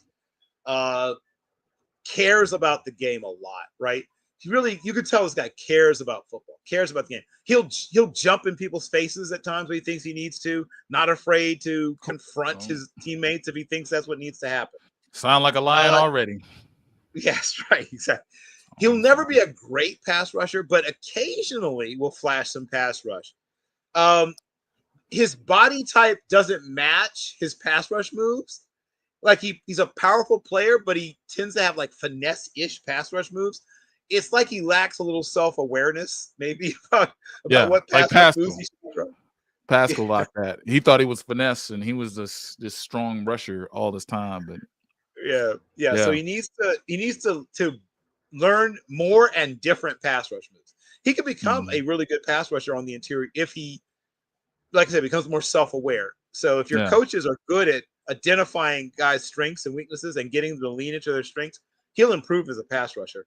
And he'll never be much more than maybe 301, 302 pounds, which that doesn't bother me. What do you think of Gillette? Oh, my bad. I'm sorry. Oh, actually, Gillette. Once again, I guess my guy is he's one of my guys. He's one of Bill's guys. Okay. Yeah. And Jackson Woodard. I guess I'm going to double up on these two. These are two players I like. I like Gillette even better than I like Woodard. Woodard to me is a guy who will play in the NFL. He'll have a role. I don't think he ever becomes a full-time starter. In the right system, Ashton Gillette is a starter in the right system. Now, he doesn't do everything well, but we care enough about guys who are pure pass rushers nowadays that we make allowances for guys that, once again, as we say, play that. We just talked about Braden Fisk, right? He plays the run on the way to the quarterback. If you don't mind that from a guy, you're getting that. Now, the tweener thing, that'd be the one word. The one word would be tweener, right? Okay. When you're 6'2.5" and 276 or whatever, there are people who wonder if you have the length to be a defensive end, and can we kick you inside? Whatever. All those stuff people wonder about it. Mm-hmm. I think in the right system, he's a starter. Not day one, right? But he becomes a starter in the right system. He's a longer Elmas Duberville, right? A taller or whatever Elmas Duberville, right? Mm-hmm. Doesn't have the arm length, but has more height. 31 and 7/8 inch arms, which is slightly under what you're shooting for. Right. He played in the 270s. He slimmed down to 264 for the combine. He could carry 280, low 280s, even without it really weighing him down or, bothering what he could do. But you saw explosiveness, 10-foot broad jump, 36.5-inch vert, knocked out 24 bench reps, which is partially due to not having the world's longest arms. But he is a speed to power, power to speed guy, right? He uses his speed to create power, uses power to create speed, right? Because once he makes contact with you, he can rock even bigger guys back, right? Because of that pop he has in his hips, right? He knows how to roll his hips and put that into you, right? I love that about him, in fact. Those are things that I really like about him. And like I said, it just comes down to your system. He would be an ideal 3-4 outside linebacker who can walk down and play with his hand on the ground. But this is a guy that had a 6'9" 4.3 cone. There are receivers who won't have a zone, who will be drafted in the top 60 picks of this draft. That's the kind of quickness and explosiveness that you get from Ashton Lott. 4.63 at the pro day, which translates to about 4.69 if you'd run it at the combine. You get the home field advantage, creates a little bit of slightly unrealistic number there, but still, he's a really good athlete. That's what I always to say. Right. He's just a really, really good athlete. Yeah, I think that, in terms of, can you hear me? Yeah, I can hear you fine. In terms of my media, man, I'm telling you this. These are my guys, okay? These are my guys, and I'm sticking to it. I come away with 3 or 4 of these guys, and you notice something, right? They're not all first-round picks. The meat of this draft to me is in the 2nd, 3rd round, 4th round, and you can really build a roster in this way and with this collective of guys. So I'm enjoying. Be tempted to trade out of the first, right? Which makes people mad. Fans really get mad when you trade out of the first, but you're picking almost in the 2nd anyway, right? You're picking at the very tail end of the 1st round. Exactly. If you get an extra 3rd rounder for dropping down, into say a team like the Jets, see a player love sliding, right? And you get their 2nd rounder, their 3rd rounder, and their 2nd rounder, right? You get a pick swap, right? And then you pick up a 3rd rounder from them. That's an early 3rd rounder to go with what you've already got. Right. Because, the Lions like to have this crop, and they worship their draft board. So they have a crop of guys who they all love. Everyone, they have 5 guys who they love. They're non-negotiables. And I believe there was Sewell was like their top guy, but after that it was Micah Parsons, and then they had the draft with Witherspoon. Oh, is something going on in the background? Anyway, just somebody driving by with their music turned up all the way to 11. They had the Witherspoon draft where they liked Witherspoon a lot, but they also like Branch. And Seattle uses Witherspoon just like we use Branch. So they had this crop of guys where they really love them. They love these players. And they're like, well, we love these players, these 5. We're going to draft one of these 5. We'll be very happy because they all love. It's like a unanimous, that's why I don't know how Terrion was picked. But I don't know how I go in the meeting room and I see all these hands grabbing. I see him playing the slot for 400 snaps, and I say, this is my cornerback too. But I never mind, man. I ain't never mind. He all right, man. I gotta.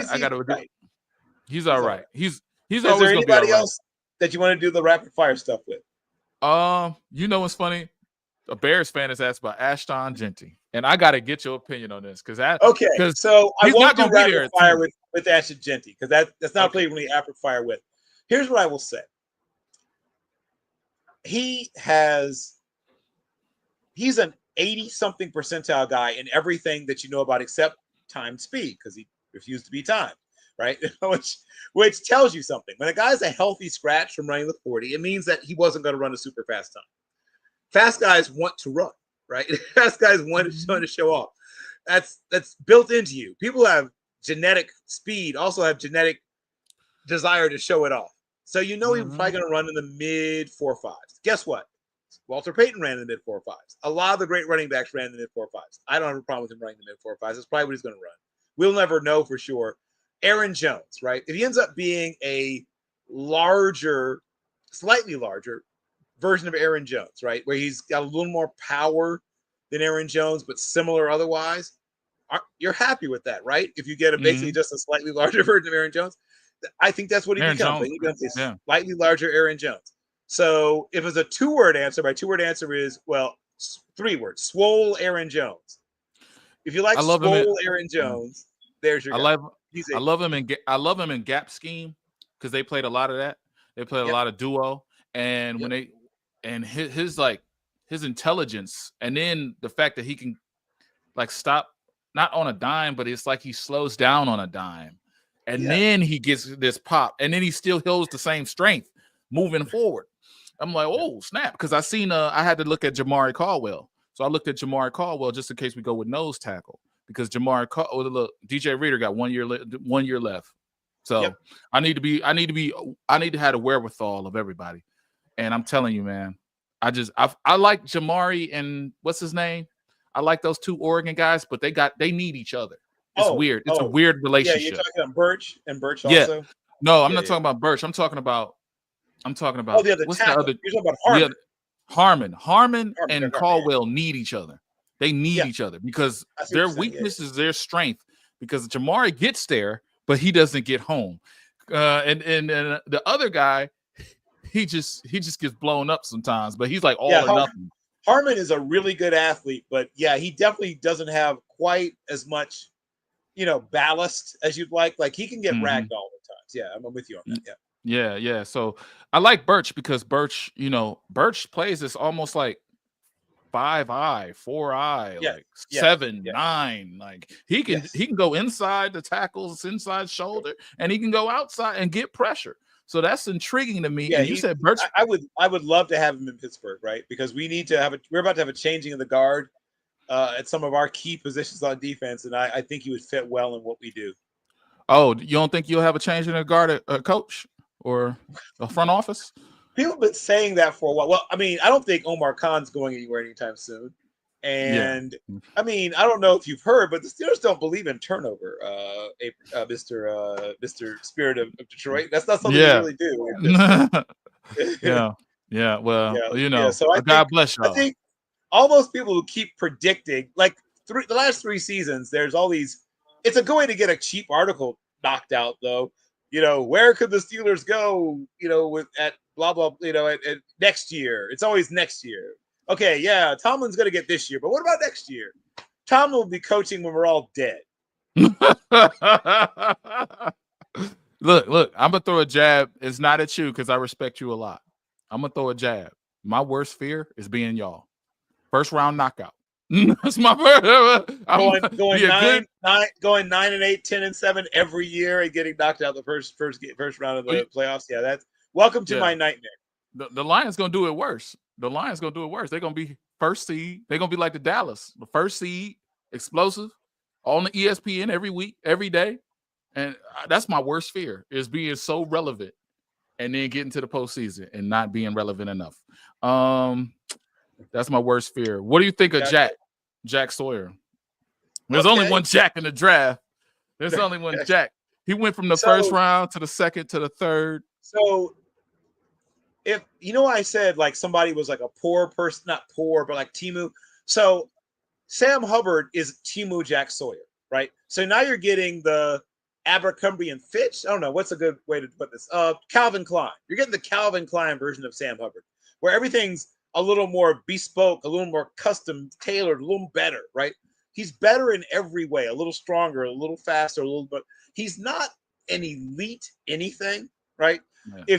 He's good at everything, though. He's good at everything, but he's not elite at anything. At no point do you say, "Oh my God, Jack Sawyer's amazing," right? That's not something you're ever going to say.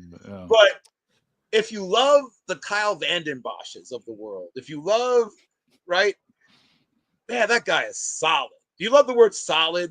Because you're going to say, like, I hate using the same word over and over again in my scouting reports, but I make an exception for Jack Sawyer because I kept using the word solid like 18 different ways when I wrote up his scouting report. I call him the little engine that could, because in the defensive end class, we have a lot of great athletes, but he just does everything so good, but he doesn't have that much like explosiveness to his game, so he's gonna fall.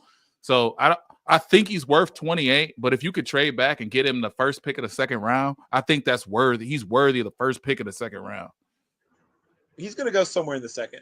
I believe he's going to go somewhere in the second. And it comes, I mean, I think about teams that like that kind of player. You guys would obviously like that kind of player. The Bengals clearly have a type. I mean, they had Sam Hubbard, right? They would love another Sam Hubbard, but this one's better. I think he's a good fit for the 49ers also, what they like, right? They like that kind of guy. So, yeah, there's teams that he's their type. He's their type. And he's going to play 12 years in the NFL. That's it. Go to a couple That's it. See, that's what I like. See, I like high floor players when they're defensive ends and linebackers. So I like a Jahad Campbell as a linebacker. Like, okay. Yep. I see people saying move him to 3-4. No, he's an ILB. He's an inside linebacker. Yeah. Truly, he's a high floor player. Exactly. If I'm picking the late linebackers, God still makes like linebackers. Right. Yeah. My chat was getting me to watch Shamar Stewart for the longest. They was trying to tell Shamar Stewart, man, Shamar Stewart. I'm like, y'all did all this for this? When I turned on the film last week, y'all did all this for this? Okay, so I talked to Shamar Stewart twice. I talked to him both at the Senior Bowl and again at the Combine. And he's working on it, right? He's another guy that had no idea what he was doing. And he admits it, right? He admits it flat out. He said, I didn't know what I was doing as a pass rusher. He says it. He said it just that way. He said, I didn't have a pass rush plan. He didn't have a plan A. Forget a plan B. So he would whip the guy ahead of him, just destroy him, and then not know what to do, right? So he's not for a team that wants immediate returns. He's not for your team. He's for a team that is building for the future. He should go to somebody that's got a 2-3 year window before they're ready to be something, because he's going to take a while to give you what you want. When I asked him for a comparison, he himself said Jadeveon Clowney as a comparison for what he thought he was. So do with that what you will. Do with that information what you will. So you're at the Combine and you're asking him for a comparison of what he is, and he says Jadeveon Clowney. That is what he said in his own words. Yes. Wow. All flash, no full substance there. That's crazy. If he said that about himself. See, that's why I like you. How many players have you scouted this season? Enough to write up, about 320 something. And I've watched 400 plus, but there's guys where I don't consider scouting if I watch 2-3 games. I got to get to 6 games before I feel like I really know who you are as a player. Wow. So I still have about I want to get to at least 350. So I've got a few more guys to get 2 or 3 more games on. I will lock my I'll lock in my mind my spreadsheet in what's today? In probably about a week or so. I'll get those last few games on, and then I'm gonna make myself stop. Because if I don't, I'll keep scouting guys until literally they're calling names at the draft. Right. So I have to make myself stop. But yeah, I want to get at least 350 guys that I've got 6 games on. Your conversation with Brad Holmes, did he allude to anything, or did he say anything that we could grab onto when you had a conversation with Brad Holmes? I mean, they're always vague, so you have to sort of read the tea leaves, because you're not trying to tip your hand. He made it clear that they wanted more speed on both sides of the ball. But being like, who doesn't? But he did say that. He did make it clear that they wanted more speed on both sides of the ball. Real content. Clip it up. Somebody clip this up. They want more speed on the offensive side. On both offense and defense. Yes, he made it clear they wanted more speed. I told y'all about J-Mo. He gone. He's gone. J-Mo is gone. It's gone. I'm paying him $15 million a year. He made it clear that they wanted quality depth on both the offensive and defensive line. They wanted to be deeper. And he did mention that they wanted to be more diverse on defense, right? Now, he didn't go into any details about what that meant. But I assume that you guys are going to do more different kinds of things, both in terms of coverage and even alignment, probably on defense you've done in the past. That's my guess. So we might be looking at a 3-4, because that's what you might be multiple. Is what I'm thinking. Is what you're probably going to be multiple. And that's how it starts. that's how it always starts, don't it? It start multiple. So when you talk to Brad Holmes, A little bit, break this yeah. down. When you talk to Brad Holmes, he said he wants to be more diverse on defense. Yes, he did mention that. And quality depth on both lines and speed on both sides of the ball. We will be faster. All right. Look, y'all know what to do. Clip it up. This is Spirit of Detroit. You never gonna get nothing like this. I don't know why people don't watch like y'all never gonna get nothing like this. Like, and look, this is my guy, but I don't think he's gonna be there. James Pierce. James Pierce. Now, here's where timeout real quick. He does not like people, and he pretty much said as much. He's not a people person. Now, I know you said you guys care a lot about character. He's not a character issue in the sense of Brad do. Right. Oh, okay. Right. My apologies. I want to make it clear. He's not a character issue in the sense of like robbing liquor stores or stuff like that. That's not. He's just not a guy that. He's not a guy that's going to take everyone to Top Golf. Right. He's not a guy that wants to hang out. He's not a guy that is going to give great interviews or really give interviews at all if he could help it. He doesn't want to see sick kids at the hospital. He wants to play football. I'm just telling you that he just wants to play football and go home. So if you're okay with a guy who just plays football and goes the heck home, that's it. You just described Jameson Williams. But you know, it's funny. Jameson Williams started out that way, but he's not that way. Like he's at Detroit downtown. He's at functions. He's at camps. He's at Cass Technical High School. That's like our like magnet school in Detroit. He's over there, you know. Cass is a factory. Oh yeah, yeah. I know you're familiar. You know, Michigan. That's the Michigan factory right there. Good Lord, you could make a pretty good team just from guys that went to Cass. So if you are okay with a guy who is a terrific pass rusher and doesn't care about much of anything else but rushing the passer, right? That's pretty much it. He wants to show up at your facility, rush the passer, you know, sack some quarterbacks, and then go home. He doesn't want to give interviews. I mean, he'll, you know, do whatever the minimum is in terms of, I guess, not getting fined, but he doesn't like hanging around. He doesn't want to get to know everything about you. He doesn't want to hang out. He doesn't want to, like I say, he's not inviting you to Top Golf. He's none of that, right? He's not going hunting with you. He's not going fishing with you. None of that. He said he doesn't really have hobbies. He says, I play football. He just wants to play football and go home.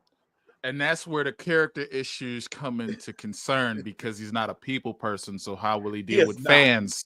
And how will he deal with the media and people who contextualize a bad game versus a good game, a 5-sack game versus a no-sack game?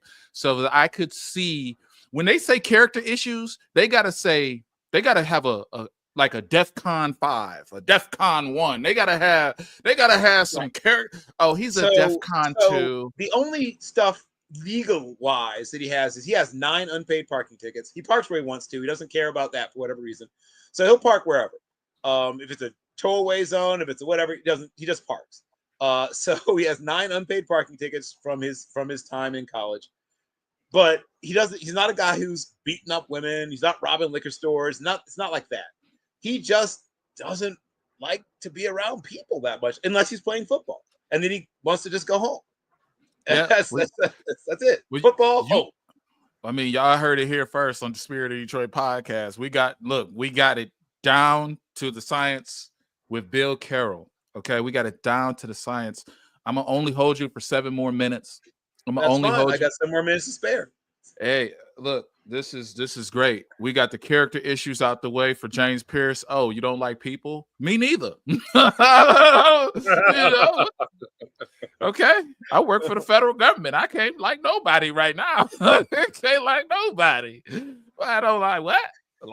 I'm trying to keep my job and go home. That's basically all he wants to do. He wants to sack quarterbacks and go home. That is James Pierce. Is there a person in the draft that you think the Lions must have? Like there's a must have and a must stay away. Is there a must have and a must stay away? Okay, those are 2 fascinating questions. I'll answer them. I think I'll go with the stay away first. So you mentioned Shamar Stewart a second ago, and I don't think he's going to be a bust, right? I don't think he'll be but I think he's a project. He's a long-term project. You're going to have to bring him along slowly.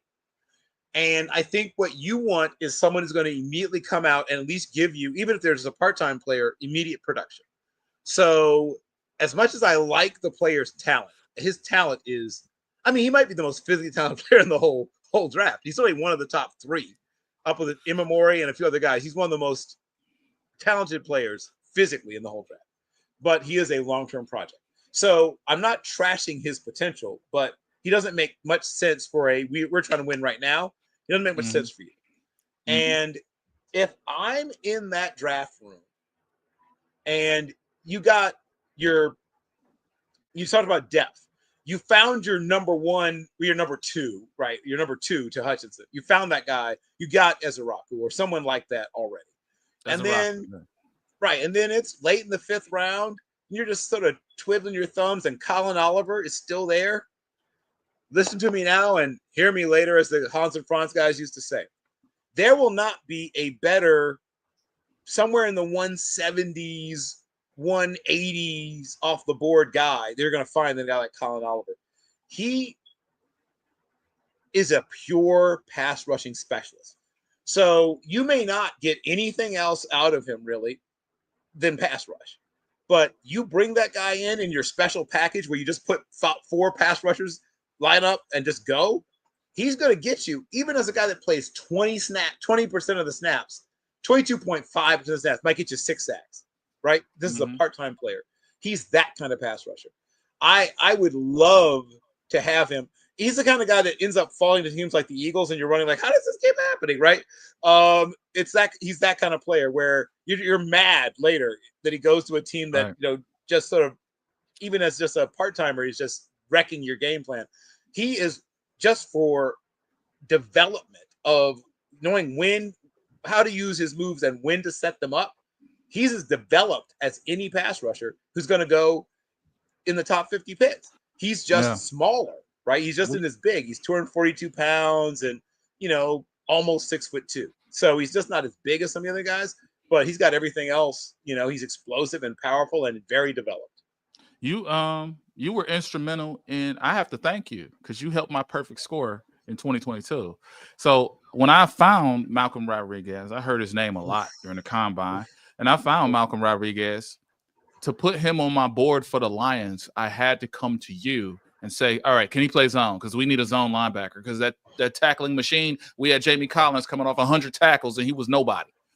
And when you said he could play a little zone, and then guess what? Guess what happened? I put him on my draft board. I said, we are going to draft Malcolm Rodriguez. The best tackler in college football was Malcolm Rodriguez. And the best tackler in all college football. Once you co-signed that he was a good player, I put him on the Lions draft board. 2 weeks later, the Lions had a pro day visit with him. I did the video. I said, well, it looks like we go draft him. And then guess what? I did the video. And then they put him on. Then I did another video. Said, it looks like we're going to draft him. And then guess what happened? They drafted him. He was a star on Hard Knocks. He's like a fan favorite. People like Malcolm Rodriguez. Like Malcolm Rodriguez can do. Every time there's a Lions game, I see 2 or 3 Malcolm Rodriguez jerseys in the stands. Yeah. I want to ask you, they're asking about Pierce's run defense. They're asking about Pierce's run defense. He's not terrible at it. He just doesn't care about it. I'm going to be honest with you. I mean. You talk to him and he don't care? Okay, let me rephrase that. When he cares about it, he's good at it. But you can tell he knows the money is in rushing the passer. He is more than capable as a run defender. He's actually pretty decent at it. It just isn't top of his mind. Is probably how I should put it. Don't care is an exaggeration. He doesn't. It's not true. He doesn't care. It's that it's clearly second. It's very much secondary in his mind. He wants to get his hands on the quarterback. If he sees the quarterback has given the ball to a running back, he'll tackle the running back. Yeah. Statistics show that he had one of the higher run defense rates of anybody. Yeah. So he's not like our boy from Oregon who who's just blowing up the play. Who was that we were talking about? No, Alfred We were Collins, talking who was about just blowing up the play and disappearing, and we don't know where he's at. He's like, right. Oh, it's a run. Okay. Like, and I compare him to Deion Jordan, that slender body. I would like him in a 3-4, but I see him as a 4-3 guy. I see him, he could be a 4-3 guy. I see him with his hand in the dirt. I see him go against tackles. I see him going inside of tackles, outside of tackles. I see him do a lot more things that are valuable. I still got to comb over his tape. Unlike Deion Jordan, he actually can fight through blocks, which Deion Jordan never figured out. He's got some actual strength, right? Some power in his hands, with Deion Jordan. Mr. Pillow Hands, Deion Jordan never figured out how to get pop and power in his hands. I mean, he had everything you look for. I mean, all that length and versatility, but shock. He never shocked a single guy back, right? He never rocked anybody back. He never made somebody reset, right? He never developed any power. Okay. What about this? This will be a Lions dream right here. I think they're going to draft somebody from Michigan, but I don't think it's going to be Grant. Do you think we get Pierce and Grant? The only way I could see that happening is if it's a trade up scenario, probably. So let's say you get Pierce. Because of the character stuff, Pierce is available to you in the first. And then you trade up in the second. Because I think Grant goes somewhere in the first 10 picks of the second round. So you got to trade up in the second to get to it. Okay. Because people think Grant is a first round pick. Like, to me, there's only 15 guys, maybe 10 guys they're going to be first rounds no matter what. Like, they're going to be the rest of the guys is like this draft from like pick 15 first round to pick 102 is loaded. So you got to build you got to build. And you talked about Oliver, who is, I haven't seen Oliver. I haven't heard his name. I haven't seen him pop up on any of my analytic charts, but I'm going to be looking for this Oliver character. And if he falls to the Eagles, I'm going to have a problem. You will have a problem. He's such a good, pure pass rusher. And like I said, it's just size is the only reason. But, I mean, that's what happened to Nolan Smith a little bit, right? Yeah. Nolan Smith is 238 pounds. But you use him the right way, and he's destroying people's game plans. Yeah. So it's just about usage. Right. So right now, I'm going to get you out of here. I'm going to have everybody, get your LinkedIn, your YouTube, your everything that's valuable, right? Because you make a lot of valuable content, and you're always in the Draft Nerds conversation. I haven't seen you there lately, but I know you're in Twitter. You'll see me again soon. I'm about to drop. Speaking of the Colts, it's funny you mentioned the Colts. I'm going to drop an article about the Colts off season. You'll see that next week in Team MBS Media, talking about, once again, their upcoming draft needs, what they've already done in free agency, and their priorities. I'll drop one about the Chiefs the week after that, and I'll drop some scouting reports on Zinni 62 Media, and then I'll sometime, maybe in the next week and a half or so, I'll drop my top 300 to 350 players. The goal is 350. If I end up less than that, I'll end up less than that. My goal is 350, and I'll do an actual thumbnail sketch of the first maybe 100 of them, and then just sort of height, weight, whatever on the last 250 of them. What? Yeah, they'll drop. Yeah. You know what you could do? I don't know if you do draft guys, but I could start editing for you draft guides, and you can put them out. You can monetize that. You push that in your LLC. If you're serious, we'll start putting. It might be too late to do one this year, but I've already started doing some work because I'm a psycho on next year's draft. I mean, obviously you're projecting forward a little bit, but I think 2026 is really fun. If you are a team that didn't get everything you needed this year, just you wait. I think that next year, especially so defense this year, offense next year. That's what I'm going to say. Okay. This is the year to get your defensive itch scratched, and then next year load up on offense. That's what I'm seeing in my projections so far. But yes, you can find my work on Team MBS. So it's at Team MBS Media. On Twitter, X, whatever they call it. It's at Team MBS Live is the Twitter handle. My Twitter handle is at 11. That's 11 with ELE. It's the word 11, not the number, but at 11 Bravo 138 on Twitter. I'm dropping some content on Zenny62 Media. So if you go to YouTube and just type in Zenny62 Media, you'll see the Zenny what's it called, with the first pick, S1ST, not FIRST, is the sub draft channel underneath Zenny62 Media. Because what's going to happen is the draft guides, like, I'll talk to you off cam about the monetization, but you do a draft guide and you just move that data from, what would you call that? Excel. Yeah. Move that data from a spreadsheet to a quantifiable graphic, like a chart, maybe. Next thing you know, you sell that for $15 a pop. You have 100 subscribers. What's that? $1,500. Really easy money. Well, not that I know how to make money or anything. I'm just an 11 life path if you're living serious, in America. we'll definitely talk off. We'll talk off air. But I have the interest. The problem is time. But I definitely can carve out if you think there's $1,500 to be made, I might be able to carve out the time. Oh yeah, absolutely, for sure. And then that's just with the Lions people. Right. That's not other fan base, other 20 fan bases. There are other fan bases. I got you, right man. there. Oh yeah. All right. Oh yeah, man. Well, I want to thank you so much for this opportunity. I'll talk draft anytime, any place, anywhere, and I love the fact that, because I follow football, period.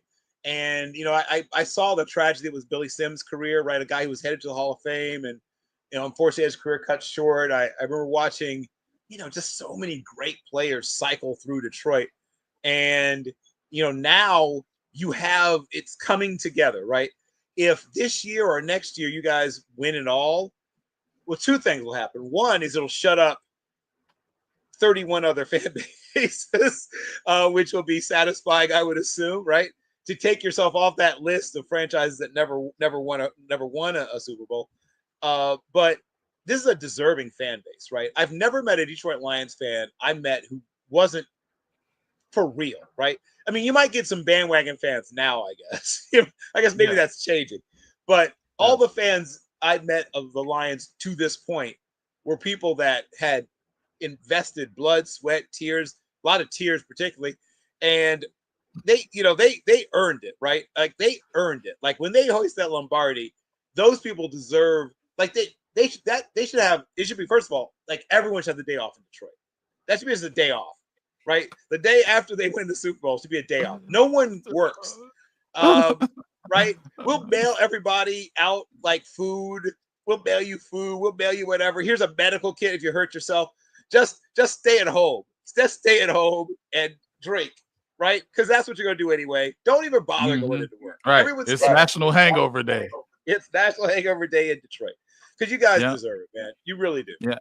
I appreciate you and all your NFL expert insight, man. And I appreciate the chat. We stayed above 32, which was, higher for me, because I'm usually getting 29, 26. But we know we got good content here. We know. Shout out to y'all, Spirit of Detroit. Like, comment, subscribe. You can find him on Twitter. I'm gonna post this stuff below if y'all don't see it or y'all don't hear it. And just love y'all. I see y'all, man. Got a great intro. We should do that mock draft I did. We'll do something again soon. Yeah. So let me know what your next couple weeks look like, and I'll find a day in the next 2 weeks we can do it. All right, absolutely. I hope you stay for the outro and see the good content we got over here. I sure will. All right, brother. Season, homie. It's not about today. It's about the future. You do the work now, and all of the shit that you could ever want to do for your family, your kids, your loved ones, it's all going to be on a whole nother stratosphere. It's time to stay focused.